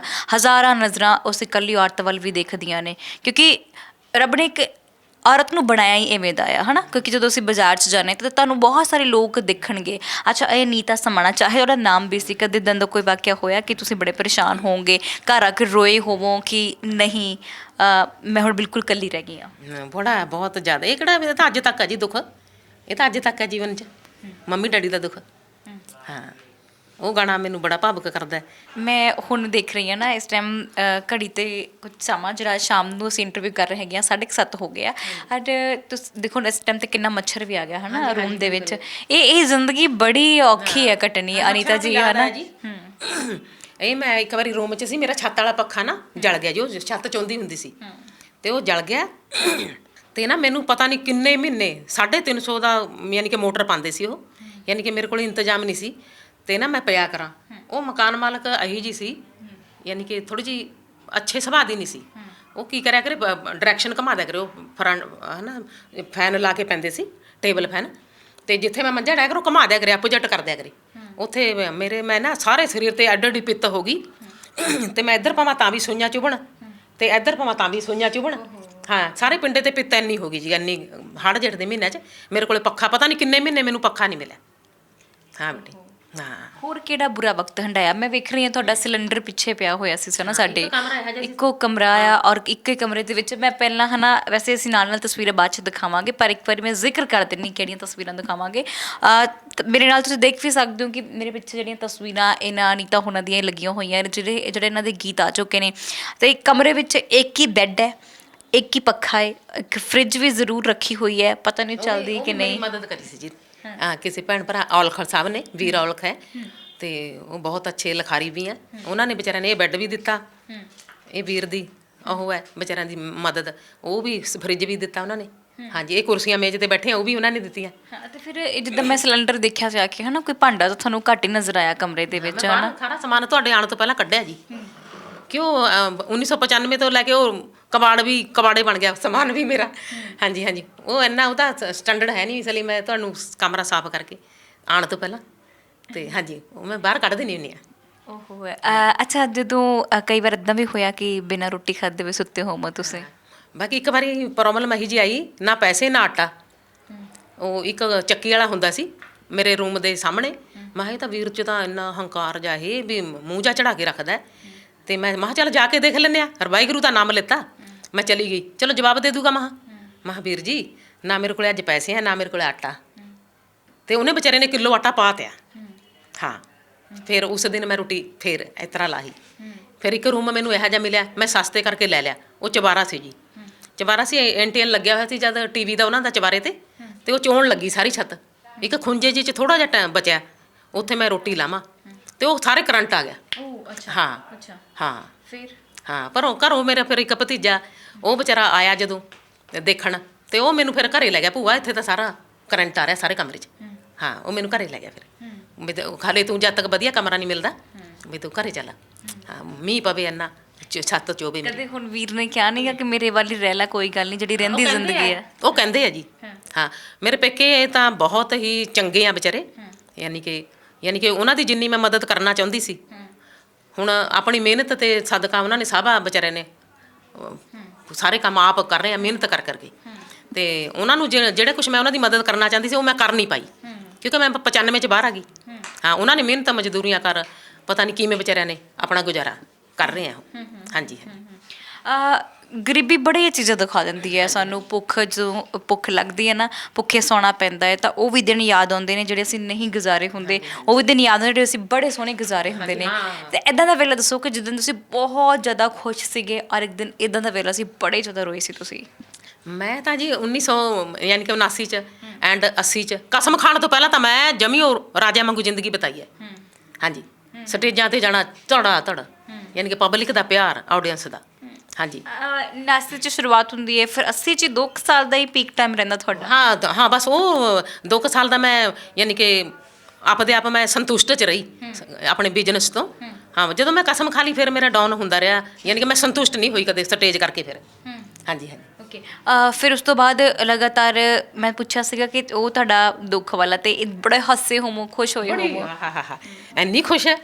ਹਾਂਜੀ ਪੁੱਛੋ ਹੀ ਨਾ। ਹਾਂ ਮੈਨੂੰ ਹੁਣ ਵੀ ਕਹਿ ਦਿੰਦੇ ਇੱਥੇ ਆਪਣੇ ਸਮਾਣੇ ਕਈ, ਅਨੀਤਾ ਜੀ ਇੱਕ ਗੱਲ ਤਾਂ ਮੰਨਣ ਵਾਲੀ ਆ। ਮੈਂ ਸੋਚਦੀ ਹਾਂ ਉਹ ਕਿਹੜੀ? ਕਹਿੰਦੇ ਤੁਸੀਂ ਹੁੰਦੇ ਬਹੁਤ ਸੋਹਣੇ ਸੀ। ਮੈਂ ਅੱਛਾ ਮੈਨੂੰ ਤਾਂ ਪਤਾ ਵੀ ਨਹੀਂ। ਮੈਂ ਹਾਂਜੀ ਉਹ ਬੜੇ ਹਾਂ ਇੱਕ ਹੋਰ ਇੱਥੇ ਵਿਚਾਰੇ ਰਹਿੰਦੇ ਆ, ਉਹ ਥੋੜ੍ਹਾ ਜਿਹਾ ਓਲਡ ਹੈ। ਕਹਿੰਦੇ ਨੀਤਾ ਤੂੰ 25 ਪੈਸੇ ਵੀ ਨਹੀਂ ਪਰਸਨੈਲਿਟੀ ਰਹੀ ਤੇਰੀ, ਵੀ ਉਹ ਤਾਂ ਅਸੀਂ ਭੱਜੇ ਜਾਂਦੇ ਹੁੰਦੇ ਤੈਨੂੰ ਦੇਖਣਾ, ਇੰਨਾ ਪ੍ਰਭਾਵ ਸੀ ਤੇਰਾ। ਹੈ ਨਾ ਵਕਤ ਬੰਦੇ ਨੂੰ ਮਾਰ ਜਾਂਦਾ, ਆਪਣੀਆਂ ਗਲਤੀਆਂ ਮਾਰਦੀਆਂ ਜੀ। ਹਾਂ ਚਲੋ ਤੁਸੀਂ ਇੱਕ ਉਹ ਇਨਸਾਨ ਤਾਂ ਹੋ ਜਿਹੜੀ ਆਪਣੀ ਗਲਤੀ ਦਾ ਅਹਿਸਾਸ ਵੀ ਕਰਦੇ ਹੋ, ਆਪਣੀ ਗਲਤੀ ਨੂੰ ਮੰਨਦੇ ਵੀ ਹੋ ਕਿ ਹਾਂਜੀ ਮੈਂ ਗਲਤੀ ਕੀਤੀ ਸੀ। ਸੂਰਤ ਦਾ ਸੋਹਣਾ ਹੋਣਾ ਨਹੀਂ ਹੁੰਦਾ, ਸੀਰਤ ਦਾ ਸਭ ਤੋਂ ਜ਼ਿਆਦਾ ਸੋਹਣਾ ਮੰਨਿਆ ਜਾਂਦਾ ਹੈ। ਤੁਹਾਡੀ ਸੀਰਤ ਸਾਫ਼ ਹੈ, ਤੁਸੀਂ ਬੜੇ ਖੁਸ਼ ਮਿਜਾਜੀ ਹੋ। ਜਦੋਂ ਮੈਂ ਤੁਹਾਨੂੰ ਸਵਾਲ ਕਰਦੀ ਹਾਂ ਬੜਾ ਸੋਹਣਾ ਹੱਸ ਕੇ ਜਵਾਬ ਦੇ ਰਹੇ ਹੋ, ਔਰ ਜਿੱਦਾਂ ਤੁਹਾਡੇ ਨਾਲ ਗੱਲ ਕਰ ਰਹੀ ਹਾਂ, ਜਿਵੇਂ ਮੈਂ ਤੁਹਾਡੇ ਦੁੱਖ ਨੂੰ ਸੁਣ ਰਹੀ ਹਾਂ, ਹਾਲਾਂਕਿ ਮੈਂ ਅੰਦਰੋਂ ਥੋੜ੍ਹਾ ਜਿਹਾ ਇਮੋਸ਼ਨਲ ਹੋ ਰਹੀ ਹਾਂ, ਪਰ ਤੁਹਾਡੇ ਚਿਹਰੇ 'ਤੇ ਉਵੇਂ ਜਿਹੜੀ ਰੌਣਕ ਵੱਧਦੀ ਜਾਂਦੀ, ਇਹਦਾ ਕੀ ਰਾਜ਼ ਹੈ? ਮੇਰਾ ਰਾਜ ਮੇਰੇ ਆਡੀਅנס ਆ ਜੀ, ਮੇਰਾ ਪਰਮਾਤਮਾ।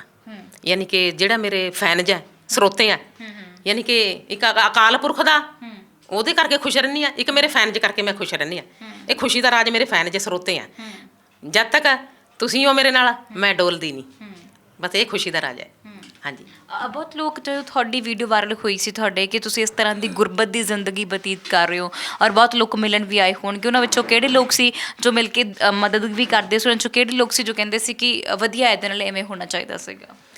ਹਾਂਜੀ ਮੇਰੇ ਨਾਲ ਆਪਣੇ ਪਹਿਲਾਂ ਮੈਂ ਮਦਦ ਦੀ ਗੱਲ ਕਰਾਂ, ਆਪਣੇ ਸਿੰਗਰਾਂ 'ਚੋਂ ਉਹ ਲਿਖਾਰੀ ਵੀ ਆ ਮੁੰਡਾ ਬੀਤ ਬਲਜੀਤ ਜੀ, ਮੇਰੀ ਹੈਲਪ ਕਰਕੇ ਗਏ 50,000 ਦੀ ਘਰੇ ਆ ਕੇ। ਹਾਂ ਉਹ ਮੁੰਡਾ ਆਇਆ। ਹਾਂਜੀ ਉਹ ਤੋਂ ਬਾਅਦ ਜੀ ਚਲੋ ਸਾਰੇ ਰੁਪਿੰਦਰ ਹਾਂਡਾ ਜੀ ਨੇ ਵੀ ਮੇਰੀ ਇੰਟਰਵਿਊ ਕਰੀ, ਇੰਨੇ ਲੋਕਾਂ ਤੱਕ ਪਹੁੰਚਾਇਆ ਹੈ ਨਾ ਜੀ। ਇੰਟਰਵਿਊ ਕਰਕੇ ਤਾਂ ਉਹ ਵਿਚਾਰੀ ਕੁੜੀ ਦਾ ਭਲਾ ਕਰੇ ਰੱਬ, ਵੀ ਉਹਨੇ ਮੈਨੂੰ ਇੰਨੀ ਦੁਨੀਆ 'ਚ ਰੂਬਰੂ ਕਰਾਇਆ। ਤੇ ਬਾਕੀ ਮਦਦ ਕੋਈ ਨਹੀਂ ਕਰੀ ਹਾਂਡਾ ਜੀ ਨੇ ਮੇਰੀ, ਵੀ ਉਹਨੂੰ ਵਿੱਚ ਵੀਡੀਓ 'ਚ ਕਹਿਣਾ ਨਹੀਂ ਨਾ ਚਾਹੀਦਾ ਸੀ। ਆਪਾਂ ਕਿਹੜਾ ਮਦਦ ਮੰਗਦੇ ਆ ਆਪਣੇ, ਤੁਹਾਡੇ ਤੋਂ ਕਿਹੜਾ ਮੰਗੀ ਆ ਜੀ, ਹੈ ਨਾ। ਤੁਸੀਂ ਆਏ ਹੋ ਮੋਸਟ ਵੈਲਕਮ। ਹਾਂ ਉਹ ਫਿਰ ਵਿਚਾਰੀ ਕਹਿੰਦੀ ਮੈਂ ਨਾਲ ਖੜੂੰਗੀ ਨੀਤਾ ਦੇ, ਮੈਂ ਆਹ ਕਰੂੰਗੀ ਨੀਤਾ ਲਈ, ਮੈਂ ਉਹ ਕਰੂੰਗੀ। ਉਹ ਮੇਰੇ ਸਰੋਤੇ ਮੈਨੂੰ ਪੁੱਛਣ ਲੱਗੇ ਦੱਸੋ ਨੀਤਾ ਜੀ ਕੀ ਦੇਗੀ ਆ, ਹੈ ਨਾ। ਮੈਂ ਦੱਸ ਕੇ ਬੜੀ ਚੱਕਰ ਆਉਣ ਲੱਗੇ ਵੀ ਭਾਈ ਮੈਨੂੰ ਮੈਂ ਕਿਹਾ ਕੁਛ ਨਹੀਂ ਦੇਗੀ। ਫਿਰ ਮੈਂ ਵੀਡੀਓ 'ਚ ਤਾਂ ਕਹਿਣਾ ਪੈਂਦਾ ਵੀ ਚਲੋ ਫੈਨ ਜਿਹਨੂੰ ਪਤਾ ਲੱਗ ਜੇ ਵੀ ਉਹ ਵਿਚਾਰੀ ਲਾਈਵ ਹੋ ਕੇ ਗਈ ਹੈ। ਜਿਵੇਂ ਬਾਕੀਆਂ ਨੇ ਇੰਟਰਵਿਊ ਕੀਤੀਆਂ, ਉਸ ਤਰ੍ਹਾਂ ਉਹਨੇ ਵੀ ਇੰਟਰਵਿਊ ਕੀਤੀ ਆ, ਪਰ ਮੈਨੂੰ ਦੇ ਕੇ ਕੁਛ ਨਹੀਂ ਗਈ। ਨਾ ਹੀ ਮੈਂ ਮੰਗਿਆ ਸੀ ਜੀ। ਨਹੀਂ ਐਦਾਂ ਹੁੰਦਾ ਹੈ ਕਿ ਚਲੋ ਕੋਈ ਨਾ ਰੱਬ ਬਣ ਕੇ ਵੜਦਾ ਹੁੰਦਾ ਤੁਹਾਡੀ ਜ਼ਿੰਦਗੀ ਵਿੱਚ, ਹੋ ਸਕਦਾ ਕਿ ਉਹ ਬੜਾ ਚੰਗਾ ਕੀਤਾ ਹੋਵੇ ਉਹਨਾਂ ਨੇ ਤੁਹਾਡੇ ਨਾਲ ਲਾਈਫ ਹੋ ਕੇ, ਹਨਾ। ਜ਼ਰੂਰੀ ਨਹੀਂ ਪੈਸਾ ਸਾਡੇ ਲਈ ਜ਼ਰੂਰੀ ਨਹੀਂ ਹੁੰਦਾ, ਹਨਾ। ਮੈਂ ਇੰਝ ਕਹਿੰਦੀ ਹਾਂ, ਹੁਣ ਜੇ ਉਹ ਲੜਕੀ ਨਾ ਕਹਿੰਦੀ ਵੀ ਮੈਂ ਨਾਲ ਖੜੂੰਗੀ ਅਨੀਤਾ ਦੇ, ਮੈਂ ਬਾਹ ਫੜੀ ਅਨੀਤਾ ਸਮਾਣਾ ਦੀ, ਮੈਂ ਇਹਦੇ ਲਈ ਇਹ ਕਰੂੰਗੀ, ਉਹ ਫਿਰ ਪਬਲਿਕ ਨਾ ਮੈਨੂੰ ਪੁੱਛਦੀ, ਇੰਟਰਵਿਊ ਲੈ ਕੇ ਚਲੇ ਜਾਂਦੇ ਬਸ।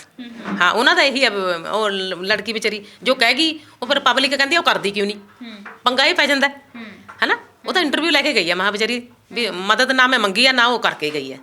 ਹਾਂਜੀ ਹਾਂਜੀ। ਅੱਛਾ, ਫਿਰ ਉਸ ਤੋਂ ਬਾਅਦ ਤੁਹਾਡਾ ਦੌਰ ਸ਼ੁਰੂ ਫਿਰ ਤੋਂ ਹੋ ਜਾਂਦਾ ਕਿ ਤੁਹਾਡੀ ਤੁਸੀਂ ਕਿੰਨੇ ਕੁ ਜ਼ਮਾਨੇ ਦੇ ਵਿੱਚ ਕਿੰਨੇ ਕੁ ਮਕਾਨ ਬਦਲੇ ਨੇ ਰੈਂਟ ਤੇ ਜਿਹੜੇ ਆ, ਤੇ ਕਿਉਂ ਬਦਲਦੇ ਰਹੇ ਹੋ? ਹਾਂ, ਕਿਉਂ ਜੀ, ਦੇਖੋ ਇੱਕ ਤਾਂ ਜਿੱਥੇ ਕਰੰਟ ਆ ਗਿਆ ਉਹ ਤਾਂ ਮਰਨਾ ਤਾਂ ਹੈ ਨਹੀਂ, ਹਨਾ।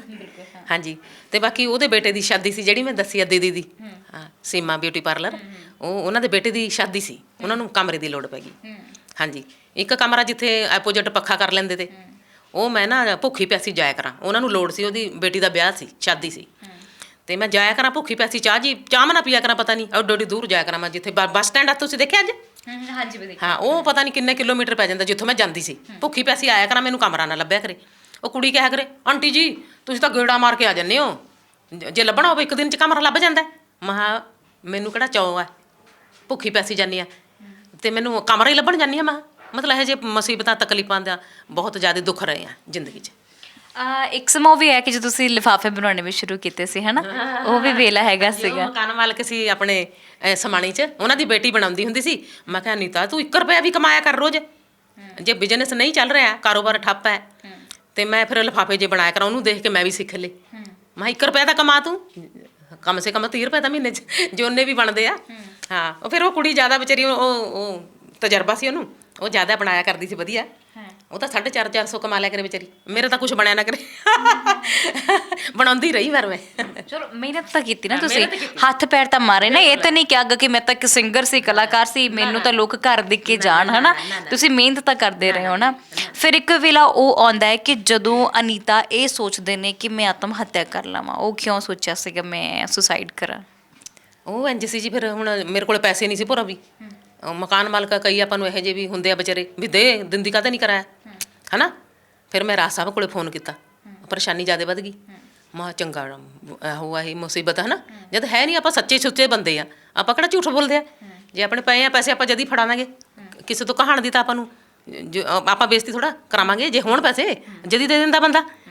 ਤੇ ਫਿਰ ਰਾਜ ਸਾਹਿਬ ਨੂੰ ਫੋਨ ਕੀਤਾ ਮੈਂ, ਰਾਜ ਸਾਹਿਬ ਐਵੇਂ ਆ ਵੀ, ਉਹਨਾਂ ਦੀ ਵਾਈਫ ਕਹਿਣ ਲੱਗੇ ਵਿਚਾਰੇ, ਕਹਿੰਦੇ ਨਹੀਂ ਅਨੀਤਾ ਜੀ ਸੁਸਾਈਡ ਨਹੀਂ ਕਰਨੀ, ਤੇ ਫਿਰ ਉਹਨਾਂ ਨੇ ਮੈਨੂੰ 10,000 ਭੇਜਿਆ। ਹਾਂ, ਫਿਰ ਰਾਜ ਸਾਹਿਬ ਬਹੁਤ ਅੱਛੇ ਇਨਸਾਨ ਸੀ, ਉਹ ਅੱਛੇ ਐਵੇਂ ਸੀ, ਜਿੰਨੀ ਪੇਮੈਂਟ ਕਰੀ ਹੁੰਦੀ ਸੀ ਵਿਚਾਰੇ ਪਹਿਲਾਂ ਫੜਾਉਂਦੇ ਸੀ ਪੈਸੇ। ਹਾਂ, ਹੁਣੇ ਥੋੜੀ ਦੇਰ ਪਹਿਲਾਂ ਤੁਹਾਡਾ ਇੱਕ ਗੀਤ ਆਇਆ ਵਕਤ, ਹਾਂਜੀ ਹਾਂਜੀ, ਹਨਾ, ਉਹ ਆਪਣੇ ਤੇ ਹੀ ਕੱਢਿਆ ਵਾ ਕਿ ਹਾਂਜੀ ਮੇਰਾ ਵੀ ਵਕਤ ਐ ਬਦਲਿਆ ਸੀਗਾ। ਮੈਂ ਉਹਦੀਆਂ 2 ਲਾਈਨਾਂ ਸੁਣਨਾ ਚਾਹਾਂਗੀ ਤੁਹਾਡੇ ਤੋਂ। ਹਾਂਜੀ, ਤੇ ਉਹ ਵਕਤ ਬਹੁਤ, ਜਿੰਦਰ ਬੁੱਟਰ ਜੀ ਹੈ ਮੁੰਡਾ, ਮਤਲਬ ਕੈਨੇਡਾ ਤੋਂ ਹੈ, ਬਹੁਤ ਹੀ ਅੱਛਾ ਇਨਸਾਨ ਆ, ਛੋਟਾ ਵੀਰਾ ਉਹ। ਉਹਨਾਂ ਦੇ ਗੀਤ ਲੇਟ ਹੋ ਗਏ, ਮੇਰੇ ਤੋਂ ਪਤਾ ਨਹੀਂ ਕੀ ਰੁਕਾਵਟਾਂ ਪਈਆਂ, ਕਈ ਵਾਰੀ ਸੀਲ ਹੋ ਗਿਆ ਚੰਡੀਗੜ੍ਹ।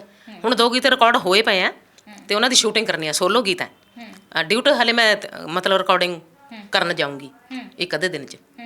ਹਾਂਜੀ ਹਾਂਜੀ, ਉਹ ਵੀਰ ਜੀ ਦਾ ਜਿੱਥੇ ਮੈਨੂੰ ਫੋਨ ਮਿਲੇ ਤਾਂ ਮੈਨੂੰ ਕੋਈ ਦੇ ਦੇ, ਮੈਂ ਇੰਟਰਵਿਊ 'ਚ ਕਹਿੰਦੀ ਹਾਂ, ਜੇ ਇੰਟਰਵਿਊ ਦੇਖਣਾ ਜਿੰਦਰ ਛੋਟਾ ਵੀਰ ਜੀ, ਤੇ ਆਪਣਾ ਤੁਹਾਡਾ ਫੋਨ ਮੇਰੇ ਤੋਂ ਡਿਲੀਟ ਹੋ ਗਿਆ, ਵੀ ਤੁਸੀਂ ਮੈਨੂੰ ਫੋਨ ਭੇਜੋ ਜਾਂ ਖੁਦ ਕਰੋ ਮੈਨੂੰ ਫੋਨ। ਹਾਂਜੀ, ਆਪਾਂ ਉਹ ਡਿਸਕਸ਼ਨ ਕਰ ਲਈਏ ਉਹ ਗੀਤਾਂ ਬਾਰੇ, ਤੇ ਤੁਸੀਂ ਸੁਣ ਲਓ ਵੀ ਕਿਵੇਂ ਰਿਕਾਰਡ ਹੋਇਆ। ਮੈਂ ਦੁਬਾਰਾ ਉਹਨਾਂ ਦੀਆਂ ਕੰਪੋਜੀਸ਼ਨਾਂ ਦੁਬਾਰੇ ਬਣਾਈਆਂ, ਦੁਬਾਰੇ ਰਿਕਾਰਡ ਕੀਤੇ, 1 ਵਾਰੀ ਪਹਿਲਾਂ ਰਿਕਾਰਡ ਕੀਤੇ, ਉਹ ਫਿਰ ਜਿੰਦਰ ਜੀ ਨੂੰ ਪਸੰਦ ਨਹੀਂ ਆਇਆ ਇੱਕ ਗੀਤ, ਫਿਰ ਮੈਨੂੰ ਦੁਬਾਰਾ ਕੰਪੋਜੀਸ਼ਨ ਕਰਕੇ ਫਿਰ ਦੁਬਾਰੇ ਨਵੇਂ ਸਿਰੇ ਤੋਂ ਰਿਕਾਰਡਿੰਗਾਂ ਦੁਬਾਰੇ ਕਰਾਈਆਂ। ਅੱਛਾ, ਮੈਨੂੰ ਹੁਣ ਦੱਸੋ ਕਿ ਹੁਣ ਤੁਸੀਂ ਇਸ ਟਾਈਮ 'ਤੇ ਖਾਣਾ ਕੀ ਬਣਾਉਣਾ ਆ, ਕੀ ਖਾਓਗੇ ਤੁਸੀਂ? ਹੁਣ ਮੈਂ ਵੇਖ ਰਹੀ ਹਾਂ ਹਾਲੇ ਵੀ ਘਰ 'ਚ ਪੂਰਾ ਸਮਾਨ ਨਹੀਂ ਆ, ਤਾਂ ਅਨੀਤਾ ਨੇ ਕਿ ਭਰਾ ਦੇ ਘਰੋਂ ਖਾਣ ਜਾਣਾ ਆ? ਨਹੀਂ ਕੋਈ ਨਹੀਂ, ਮੈਂ ਉੱਧਰੋਂ ਵੀ ਕਈ ਵਾਰ ਮੈਂ ਗੇੜਾ ਮਾਰਨ ਜਾਂਦੀ ਹਾਂ ਵੱਡੇ ਭਾਈ ਸਾਹਿਬ ਵੱਲ। ਹਾਂਜੀ ਹਾਂਜੀ, ਬੱਚਿਆਂ 'ਚ ਮੇਰਾ ਟਾਈਮ ਪਾਸ ਹੋ ਜਾਂਦਾ, ਛੋਟੇ ਬ੍ਰਦਰ ਦੇ ਪਰਿਵਾਰ ਹੈ, ਬੱਚੇ ਵੀ ਛੋਟੇ ਉਹਨਾਂ ਦੇ, ਤੇ ਮੈਂ ਖੇਡ ਕੇ ਹੱਸ ਖੇਡ ਕੇ ਆ ਜਾਂਦੀ ਹਾਂ। ਮੈਨੂੰ ਪਰਮਾਤਮਾ ਦਾ ਰੂਪੇ ਲੱਗਦਾ ਜਿਹੜੇ ਵੀ ਛੋਟੇ ਦੁਨੀਆ 'ਚ ਬੱਚੇ ਹੈ। ਹਾਂਜੀ, ਤੁਹਾਡੇ ਵੇਲੇ ਰਣਜੀਤ ਕੌਰ ਉਹਨਾਂ ਦਾ ਵੀ ਨਾਮ ਬਹੁਤ ਵੱਡਾ ਸੀ, ਹੈ ਨਾ? ਉਹਨਾਂ ਨਾਲ ਕਦੇ ਮਿਲੇ ਹੋ ਤੁਸੀਂ? ਉਹਨਾਂ ਦੀ ਆਵਾਜ਼ ਵੀ ਬਹੁਤ ਸੋਹਣੀ ਹੈ, ਕਦੇ ਉਹਨਾਂ ਨਾਲ ਮਿਲਣ ਦਾ ਸਬੱਬ ਹੋਇਆ? ਕਦੇ ਉਹਨਾਂ ਨੇ ਕਿਹਾ ਕਿ ਹਾਂ ਇਹ ਵੀ ਸੋਹਣਾ ਗਾਉਂਦੇ, ਫਿਰ ਇੱਕਦਮ ਤੁਹਾਡੀ ਜ਼ਿੰਦਗੀ 'ਚ ਟਰਨਿੰਗ ਪੁਆਇੰਟ ਆ ਜਾਂਦਾ ਕਿ ਤੁਸੀਂ ਪਿੱਛੇ ਹੋ ਜਾਂਦੇ ਹੋ? ਹਾਂ ਦੀਦੀ, ਰਣਜੀਤ ਕੌਰ ਜੀ ਬਹੁਤ ਹੀ ਮਹਾਨ ਆਰਟਿਸਟ ਹੈ, ਯਾਨੀ ਕਿ 1985 'ਚ ਮੈਂ ਉਹਨਾਂ ਦੇ ਗਈ ਸੀ ਘਰੇ ਦੀਦੀ ਦੇ, ਤੇ ਬਹੁਤ ਹੀ ਮਹਾਨ ਸਿੰਗਰ ਆ। ਪਤਾ ਕਿਉਂ ਸਿੰਗਰ? ਉਹਨਾਂ 'ਚ ਕੋਈ ਨਹੀਂ, ਉਹਨਾਂ ਨੇ ਇੰਟਰੋਡਕਸ਼ਨ ਮੇਰੀ ਕਰਵਾਈ। ਕੋਈ ਹੈਗੇ ਸੀ ਉੱਥੇ ਪਤਾ ਲੀਡਰ, ਉਹਨਾਂ ਨੇ ਬੜੇ ਸੋਹਣੇ ਤਰੀਕੇ ਨਾਲ ਮੈਨੂੰ ਇੰਟਰੋਡਿਊਸ ਕਰਵਾਇਆ ਦੀਦੀ ਨੇ। ਹਾਂ, ਕੋਈ ਵੀ ਈਗੋ ਨਹੀਂ, ਕੋਈ ਜੈਲਸੀ ਨਹੀਂ, ਉਹ ਦੇਵੀ ਹੈ। ਹਾਂਜੀ। ਹੁਣ ਕਿਸੇ ਕਲਾਕਾਰ ਨੂੰ ਮਿਲਦੇ ਹੋ ਅੱਜ ਦੇ ਜਿਹੜੇ ਗੀਤ ਸੁਣਦੇ ਹੁੰਦੇ ਕਿ ਅੱਜ ਦੀ ਜਿਹੜੀ ਗਾਇਕੀ ਹੈ ਬਹੁਤ ਫਰਕ ਆ ਗਿਆ, ਤੁਹਾਡੇ ਵਾਲੇ ਟਾਈਮ 'ਚ ਹੋਰ ਸੀ, ਅੱਜ ਵਾਲਾ ਸਮਾਂ ਕੁਝ ਹੋਰ ਕਹਿੰਦਾ ਹੈ, ਬੜਾ ਕੁਝ ਬਦਲ ਗਿਆ ਹੈ ਨਾ? ਚਾਹੇ ਤੁਹਾਡੀ ਕਿਸਮਤ ਨੇ ਪਲਟੀ ਮਾਰੀ ਹੈ, ਕਿਸਮਤ ਦੇ ਪਲਟੀ ਨਾਲ ਮਾਰਨ ਦੇ ਨਾਲ ਗਾਇਕੀ 'ਚ ਬਹੁਤ ਵੱਡਾ ਬਦਲਾਅ ਆਇਆ। ਗਾਣੇ ਸੁਣਦੇ ਹੋ ਅੱਜ ਕੱਲ੍ਹ ਦੇ? ਗਾਣੇ ਦੇਖੋ, ਇੱਕ ਤਾਂ ਟੀਵੀ ਨਹੀਂ ਆਪਣੇ ਕੋਲ, ਆਹ ਦੇਖ ਲਓ ਹੈਗਾ, ਯਾਨੀ ਕਿ ਉਹ ਤੋਂ ਹੀ ਪਤਾ ਲੱਗਦਾ ਦੁਨੀਆ 'ਚ ਕੀ ਹੋ ਰਿਹਾ। ਹਾਂਜੀ, ਇਹ ਇੱਕ ਸਿਮ ਮੈਂ ਮਾੜਾ ਜਿਹਾ ਇਹਦੇ 'ਚ ਹੁਣ ਪਾਇਆ ਸੀ, ਤੇ ਸਕਰੀਨ ਟੱਚ ਮੋਬਾਈਲ 'ਚ, ਤੇ ਪਹਿਲਾਂ ਮੇਰੇ ਕੋਲ ਸਿੰਪਲ ਜਿਹਾ ਸੀ ਜੀ। ਹਾਂਜੀ, ਉਹ ਵੀ ਕਿਸੇ ਭੈਣ ਭਰਾ ਨੇ ਮੇਰੀ ਹੈਲਪ ਕਰੀ। ਹੁਣ ਗਾਣੇ ਸੁਣਦੇ ਹੋ ਅੱਜ ਵਾਲੇ? ਹਾਂ, ਅੱਜ ਵਾਲੇ ਮੈਨੂੰ ਟਾਈਮ ਨਹੀਂ ਲੱਗਦਾ, ਤੁਹਾਡੇ ਸਾਹਮਣੇ ਹੈ ਨਾ। ਹਾਂਜੀ, ਘਰੇਲੂ ਕੰਮਾਂ 'ਚ ਜਿਹੜੀ ਉਲਝੀ ਹੋਈ ਹਾਂ ਮੈਂ, ਚਾਹੇ ਇਕੱਲੀ ਉਹਦਾ ਖੇਚਲ ਤਾਂ ਉਨੀ ਆ ਨਾ, ਖੇਚਲ ਤਾਂ ਪਰਿਵਾਰਾਂ ਵਾਂਗੂ ਆ, ਚਾਹੇ ਮੈਰਿਡ ਵਾਲੇ ਲੋਕਾਂ ਵਾਂਗੂ ਆ ਖੇਚਲ ਤਾਂ। ਇਕੱਲੇ ਬੰਦੇ ਨੂੰ ਕੀ ਕੱਪੜੇ ਨਹੀਂ ਧੋਣੇ ਪੈਂਦੇ, ਕਿ ਰੋਟੀ ਨਹੀਂ ਬਣਾਉਣੀ ਪੈਂਦੀ ਆਪਣੀ? ਹਾਂ, ਬਿਲਕੁਲ। ਜਦੋਂ ਲੋਕਡਾਊਨ ਹੋਇਆ ਸੀ ਨਾ, ਉਦੋਂ ਬੜਾ ਸਮਾਂ ਜਿਹੜਾ ਸੀ ਸਭ ਲਈ ਔਖਾ ਸੀ। ਚੰਗੇ ਭਲੇ ਬੰਦੇ ਦੀ ਜਿਹੜੀ ਇੱਕਦਮ ਨਾ ਸਥਿਤੀ ਖਰਾਬ ਹੋ ਗਈ ਸੀ ਘਰ 'ਚ ਬੈਠੇ ਦੀ, ਪਰ ਤੁਹਾਡੇ 'ਤੇ ਤਾਂ ਉਹ ਸਮਾਂ ਚੱਲ ਰਿਹਾ ਸੀ, ਤੁਹਾਡੇ ਘਰ 'ਚ ਗਰੀਬੀ ਵੀ ਬੜੀ ਸੀ, ਆਟਾ ਵੀ ਬੜੀ ਮੁਸ਼ਕਿਲ ਆਉਂਦਾ ਸੀ। ਫਿਰ ਲੋਕਡਾਊਨ ਦੇ ਸਮਾਂ ਕਿਵੇਂ ਤੁਸੀਂ ਹੰਢਾਇਆ ਸੀਗਾ? ਹਾਂ, ਲੋਕਡਾਊਨ 'ਚ ਜੀ ਇਹ ਮੇਰਾ ਵੀਰ ਆ ਇੱਕ ਬਾਹਰੋਂ ਕੈਨੇਡਾ ਤੋਂ, ਉਹ 5,000 ਭੇਜਦੇ ਆ ਮੈਨੂੰ, ਇਹ 5-6 ਸਾਲ ਹੋ ਗਏ। ਹਾਂਜੀ, ਉਹ ਹਰ ਮਹੀਨੇ ਭੇਜ ਦਿੰਦੇ ਆ। ਉਹ ਨੇਕ ਬੰਦੇ ਆ ਰੱਬ ਦੇ, ਜੇ ਉਹ ਨਾ ਹੁੰਦੇ ਪਰ ਪਤਾ ਨਹੀਂ ਕੀ ਹੋ ਜਾਂਦਾ ਹੈ ਨਾ। ਮੈਨੂੰ ਹੌਸਲਾ ਮਿਲਦਾ ਜਦੋਂ ਵੀਰ ਭੇਜ ਦਿੰਦੇ ਆ, ਇੱਕ ਪੱਤਝੜ 'ਚ ਜਿਵੇਂ ਬਹਾਰ ਆ ਜਾਂਦੀ ਆ। ਹਾਂਜੀ। ਮੈਂ ਆਖਰੀ ਸਵਾਲ ਕਰਾਂਗੀ ਤੁਹਾਡੇ ਨਾਲ ਕਿ ਬਹੁਤ ਸਾਰੇ ਲੋਕ ਨੇ ਜੋ ਇੰਨੀ ਗਰੀਬੀ 'ਚ ਜਿਉਂਦੇ ਨੇ ਔਰ ਛੇਤੀ ਆਪਣੀ ਜ਼ਿੰਦਗੀ ਨੂੰ ਹਾਰ ਜਾਂਦੇ ਨੇ। ਤੁਹਾਡੇ ਵਾਂਗੂ ਮੈਂ ਚਾਹੁੰਦੀ ਹਾਂ ਕਿ ਉਹ ਹਰ ਬੰਦਾ ਚਿਹਰੇ 'ਤੇ ਇੱਕ ਰੌਣਕ ਰੱਖੇ, ਹਰ ਬੰਦਾ ਖੁਸ਼ ਮਿਜ਼ਾਜੀ ਦੇ ਨਾਲ ਜਵਾਬ ਦੇਵੇ, ਹਰ ਬੰਦਾ ਤੁਹਾਡੇ ਵਾਂਗੂ ਜ਼ਿੰਦਾ ਦਿਲੀ ਦੇ ਨਾਲ ਜੀਵੇ। ਇੱਕ ਮੈਸੇਜ ਕੀ ਦੇਣਾ ਚਾਹੋਗੇ ਲੋਕਾਂ ਨੂੰ? ਹਾਂਜੀ, ਮੈਂ ਇੰਝ ਕਹਿੰਦੀ ਹਾਂ ਵੀ ਸਟਰਗਲ ਤਾਂ ਹੈਗੀ ਹੈ, ਉਤਾਰ ਚੜ੍ਹਾਅ ਸਾਰੇ ਹਰੇਕ ਇਨਸਾਨ ਦੀ ਜ਼ਿੰਦਗੀ 'ਚ ਆਉਂਦੇ ਆ। ਹਾਂਜੀ, ਪਰ ਮੇਰੇ ਵਾਲੇ 'ਚ ਤਾਂ ਬਹੁਤ ਜ਼ਿਆਦਾ ਆ ਗਏ ਕਿ ਇਕੱਲਾ ਜੀ, ਮੈਨੂੰ ਨਾ ਮਾਂ ਨਾ ਬਾਪ, ਨਾ ਹੀ ਮੈਨੂੰ ਕੋਈ ਕਮਰਾ ਲੱਭ ਕੇ ਦਿੰਦਾ ਸੀ। ਦੁਨੀਆ 'ਚ ਕਿਸੇ ਨੇ ਮੇਰੀ ਮਦਦ ਨਹੀਂ ਕਰੀ, ਮੈਨੂੰ ਇਕੱਲੀ ਉਹਨੂੰ ਕਮਰਾ ਵੀ ਲੱਭਣਾ ਪਿਆ। 6-6 ਮਹੀਨੇ ਕਮਰਾ ਨਾ ਲੱਭਿਆ ਕਰੇ। ਹਾਂ, ਫਿਰ ਮੈਂ ਕਿਹਾ ਕਰਾਂ ਇਕੱਲਾਪਣ ਤਨਹਾਈ ਹੈ, ਜਿਹੜੇ ਲੋਕ ਇਤਰਾਜ਼ ਵੀ ਕਰਦੇ ਆ ਨਾ ਵੀ ਇਕੱਲੀ ਲੜਕੀ ਨੂੰ ਕਮਰਾ ਕਿਉਂ, ਕੀ ਪਤਾ ਇਹ ਕਿਵੇਂ ਦੀ ਹੈ। ਫਿਰ ਮੈਂ ਕਿਹਾ ਕਰਾਂ ਮੈਨੂੰ ਮਹੀਨਾ ਕੁ ਰੱਖ ਕੇ ਦੇਖ ਲਓ ਤੁਸੀਂ, ਵੀ ਕਮਰਾ ਮਹੀਨੇ ਲਈ ਦੇ ਦਿਓ। ਅਗਰ ਮੇਰਾ ਕਰੈਕਟਰ ਵਧੀਆ ਲੱਗਿਆ ਤੇ ਨਾ ਖਾਲੀ ਕਰਾਈਓ, ਅਗਰ ਮੇਰਾ ਕਰੈਕਟਰ ਤੁਹਾਨੂੰ ਚੰਗਾ ਨਾ ਲੱਗਿਆ ਖਾਲੀ ਕਰਾ ਦਿਓ। ਤੇ ਉਹ ਫਿਰ ਦੇ ਦਿਆ ਕਰਨ ਵਿਚਾਰੇ, ਨਾ ਖਾਲੀ ਕਰਾਇਆ ਕਰਨ। ਮਤਲਬ ਇਹੋ ਜਿਹੇ ਸਾਹਮਣਾ ਮੈਨੂੰ ਕਰਨਾ ਪਿਆ ਮੁਸੀਬਤਾਂ ਦਾ। ਅੱਜ ਵੀ ਕਰ ਰਹੀ ਹਾਂ ਜੀ, ਮੇਰੇ ਹੈਲਪ ਨਹੀਂ ਨਾ, ਸਾਰਾ ਕੁਝ ਆਪੇ ਤੁਹਾਡੇ ਸਾਹਮਣੇ, ਤਾਂ ਹੀ ਲੇਟ ਹੋ ਗਏ ਨਾ ਤੁਸੀਂ। ਸ਼ੁਕਰੀਆ ਤੁਹਾਡਾ, ਤੁਸੀਂ ਸਾਨੂੰ ਸਮਾਂ ਵੀ ਦਿੱਤਾ ਹੈ। ਹਾਂ, ਸ਼ੁਕਰੀਆ ਜੀ, ਧੰਨਵਾਦ ਜੀ ਤੁਹਾਡਾ ਵੀ ਬਹੁਤ ਜ਼ਿਆਦਾ ਜੀ। ਹਾਂਜੀ। ਸੋ ਬਿਲਕੁਲ ਜੀ, ਇਹ ਸਨ ਸਾਡੇ ਨਾਲ ਅਨੀਤਾ ਸਮਣਾ ਜੀ। ਕਹਿੰਦੇ ਨੇ ਕਿ ਸਮਾਂ ਕਿਸੇ ਦਾ ਇੰਤਜ਼ਾਰ ਤਾਂ ਨਹੀਂ ਕਰਦਾ। ਬਿਲਕੁਲ ਜੀ, ਸਮੇਂ ਨੇ ਇਹਨਾਂ ਦਾ ਇੰਤਜ਼ਾਰ ਨਹੀਂ ਕੀਤਾ, ਆਪਣੀ ਕਰਵਟ ਉਹ ਚੱਲਦਾ ਗਿਆ, ਐਸੀ ਕਰਵਟ ਲਈ ਕਿ ਅੱਜ ਭਾਵੇਂ ਇਹੋ ਜਿਹੀ ਜ਼ਿੰਦਗੀ ਬਤੀਤ ਕਰ ਰਹੇ ਨੇ, ਪਰ ਇਹਨਾਂ ਦੇ ਅੰਦਰ ਇੱਕ ਜਿਹੜੀ ਖੁਸ਼ ਮਿਜ਼ਾਜੀ ਹੈ, ਹੌਂਸਲਾ ਬੜਾ ਵੱਡਾ ਹੈ, ਜਜ਼ਬਾਤੀ ਹੈਗੇ ਨੇ ਥੋੜ੍ਹੇ ਜਿਹੇ, ਪਰ ਇੱਕ ਗੱਲ ਇਹ ਹੈ ਕਿ ਇਹਨਾਂ ਦੇ ਅੰਦਰ ਜੋ ਹੌਂਸਲਾ ਹੈ, ਇਸੇ ਕਰਕੇ ਤੇ ਅੱਜ ਵੀ ਜਿਉਂਦੇ ਨੇ। ਜੇਕਰ ਤੁਸੀਂ ਅਨੀਤਾ ਹੋਣਾ ਨੂੰ ਕਦੇ ਮਿਲਣਾ ਚਾਹੁੰਦੇ ਹੋ, ਕੋਈ ਹੈਲਪ ਕਰਨਾ ਚਾਹੁੰਦੇ ਹੋ, ਤਾਂ ਤੁਸੀਂ ਇਹਨਾਂ ਦੇ ਨੰਬਰ 'ਤੇ ਵੀ ਸੰਪਰਕ ਕਰ ਸਕਦੇ ਹੋ। ਨੰਬਰ ਤੁਸੀਂ ਸਾਡੀ ਸਕਰੀਨ ਦੇ ਹੇਠਾਂ ਦੇਖ ਸਕਦੇ ਹੋ ਕਿ ਅਨੀਤਾ ਜੀ ਨਾਲ ਸੰਪਰਕ ਕਰਕੇ ਇਹਨਾਂ ਦੀ ਹੈਲਪ ਜ਼ਰੂਰ ਕਰੋ, ਕਿਉਂਕਿ ਮੈਂ ਤੁਹਾਨੂੰ ਇੱਕ ਕਮਰਾ ਉਹਨਾਂ ਦਾ ਦਿਖਾ ਰਹੀ ਹਾਂ ਕਿ ਇੱਕ ਕਮਰਾ, ਇੱਕੋ ਬੈੱਡ ਉੱਤੇ ਗੱਦਾ ਵੀ ਨਹੀਂ ਹੈ, ਇੱਕ ਪਤਲਾ ਜਿਹੜੀ ਦਰੀ ਵਿਛੀ ਹੋਈ ਹੈ, ਔਰ ਇੰਨਾ ਇਸ ਵੇਲੇ ਮੱਛਰ ਆ, ਔਰ ਗਰਮੀ ਦਾ ਪੂਰਾ ਮੌਸਮ ਆ, ਔਰ ਇਸ ਤਰ੍ਹਾਂ ਦੀ ਜ਼ਿੰਦਗੀ ਜਿਉਣੀ ਬੜੀ ਜਿਹੜੀ ਮੁਸ਼ਕਿਲ ਹੋ ਜਾਂਦੀ ਹੈ। ਸੋ ਤੁਸੀਂ ਸਾਰੇ ਇੱਕ ਹੱਥ ਜਿਹੜਾ ਜ਼ਰੂਰ ਵਧਾਇਓ, ਕਿਉਂਕਿ ਪੰਜਾਬੀ ਬੜੇ ਵੱਡੇ ਦਿਲ ਵਾਲੇ ਹੁੰਦੇ ਨੇ ਔਰ ਦਿਲ ਖੋਲ੍ਹ ਕੇ ਜਿਹੜਾ ਕਿਸੇ ਦੀ ਹੈਲਪ ਕਰਦੇ ਨੇ। ਔਰ ਤੁਸੀਂ ਇੱਕ ਵਾਰ ਅਨੀਤਾ ਜੀ ਦੀ ਬਾਂਹ ਜਿਹੜੀ ਜ਼ਰੂਰ ਫੜਨਾ ਜੀ। ਹਾਂਜੀ, ਮੈਂ ਇੱਕ ਬੇਨਤੀ ਮੈਂ ਕਰਨਾ ਚਾਹੁੰਦੀ ਹਾਂ ਆਪਣੇ ਫੈਨ ਜੀ ਸਰੋਤਿਆਂ ਨੂੰ, ਯਾਨੀ ਕਿ ਮੈਂ ਚਾਹੁੰਦੀ ਹਾਂ ਵੀ ਅਗਰ ਉਹ ਮੇਰੇ ਗੀਤਾਂ ਤੋਂ ਪ੍ਰਸੰਨ ਹੋ ਕੇ, ਜਿਵੇਂ ਆਪਾਂ ਸਟੇਜ 'ਤੇ ਇਨਾਮ ਦੇ ਦਿੰਦੇ ਹਾਂ ਖੁਸ਼ ਹੋ ਕੇ, ਵੀ ਉਸ ਤਰ੍ਹਾਂ ਜੇ ਗੀਤਾਂ ਤੋਂ ਖੁਸ਼ ਹੋ ਕੇ ਮੈਨੂੰ ਦਿੰਦੇ ਆ, ਹੈਲਪ ਭੇਜਦੇ ਆ, ਤਾਂ ਮੇਰੀ ਆਤਮਾ ਪ੍ਰਸੰਨ ਹੈ। ਯਾਨੀ ਕਿ ਬੇਹੱਕਾ ਜਾਂ ਤਾਂ ਫਿਰ ਮੇਰੀ ਆਤਮਾ 'ਤੇ ਵੀ ਬੋਝ ਹੈ ਨਾ, ਵੀ ਬੇਹੱਕਾ ਪੈਸਾ ਖਾਣਾ ਹੈ ਨਾ ਜੀ। ਮੈਂ ਚਾਹੁੰਦੀ ਹਾਂ ਵੀ ਮੇਰੇ ਗੀਤਾਂ ਤੋਂ ਪ੍ਰਸੰਨ ਹੋ ਕੇ, ਜਿਹੜੇ ਵੀ ਸੁਣ ਰਹੇ ਹੋ ਤੁਸੀਂ, ਉਹਦਾ ਇਨਾਮ ਜਿਵੇਂ ਆਪਾਂ ਸਟੇਜਾਂ 'ਤੇ ਦਈਦਾ, ਵੀ ਉਸ ਤਰ੍ਹਾਂ ਜੇ ਖੁਸ਼ ਹੋ ਕੇ ਤੁਹਾਡੀ ਆਤਮਾ ਚਾਹੁੰਦੀ ਹੈ ਮੈਨੂੰ ਹੈਲਪ ਕਰਨੀ, ਤਾਂ ਜ਼ਰੂਰ ਕਰਨ ਜੀ। ਜੀ, ਬਹੁਤ ਬਹੁਤ ਸ਼ੁਕਰੀਆ। ਸੋ ਬਿਲਕੁਲ ਜੀ, ਇਹਨਾਂ ਦੀ ਇੱਕ ਜਿਹੜੀ ਫਿਰ ਤੋਂ ਜਿਹੜੀ ਆਪਣੀ ਇਮਾਨਦਾਰੀ ਦਿਖਾਈ ਹੈ ਕਿ ਬੇਹੱਕ ਨਹੀਂ ਲੈਣਾ ਹੈਗਾ, ਜੇ ਗੀਤ ਸੁਣਨਾ ਪਸੰਦ ਕਰਦੇ ਹੋ ਤਾਂ ਆ ਕੇ ਮੇਰੀ ਹੈਲਪ ਕਰਿਓ। ਸੋ ਇਸ ਦੇ ਨਾਲ ਹੁਣ ਤੁਹਾਡੇ ਤੋਂ ਅਸੀਂ ਲਵਾਂਗੇ ਆਗਿਆ। ਸਹਿਯੋਗੀ ਸਾਥੀ ਪਰਵਿੰਦਰ ਸਿੰਘ ਦੇ ਨਾਲ ਮਨਦੀਪ ਕੌਰ ਸੰਧੂ। ਸਤਿ ਸ਼੍ਰੀ ਅਕਾਲ।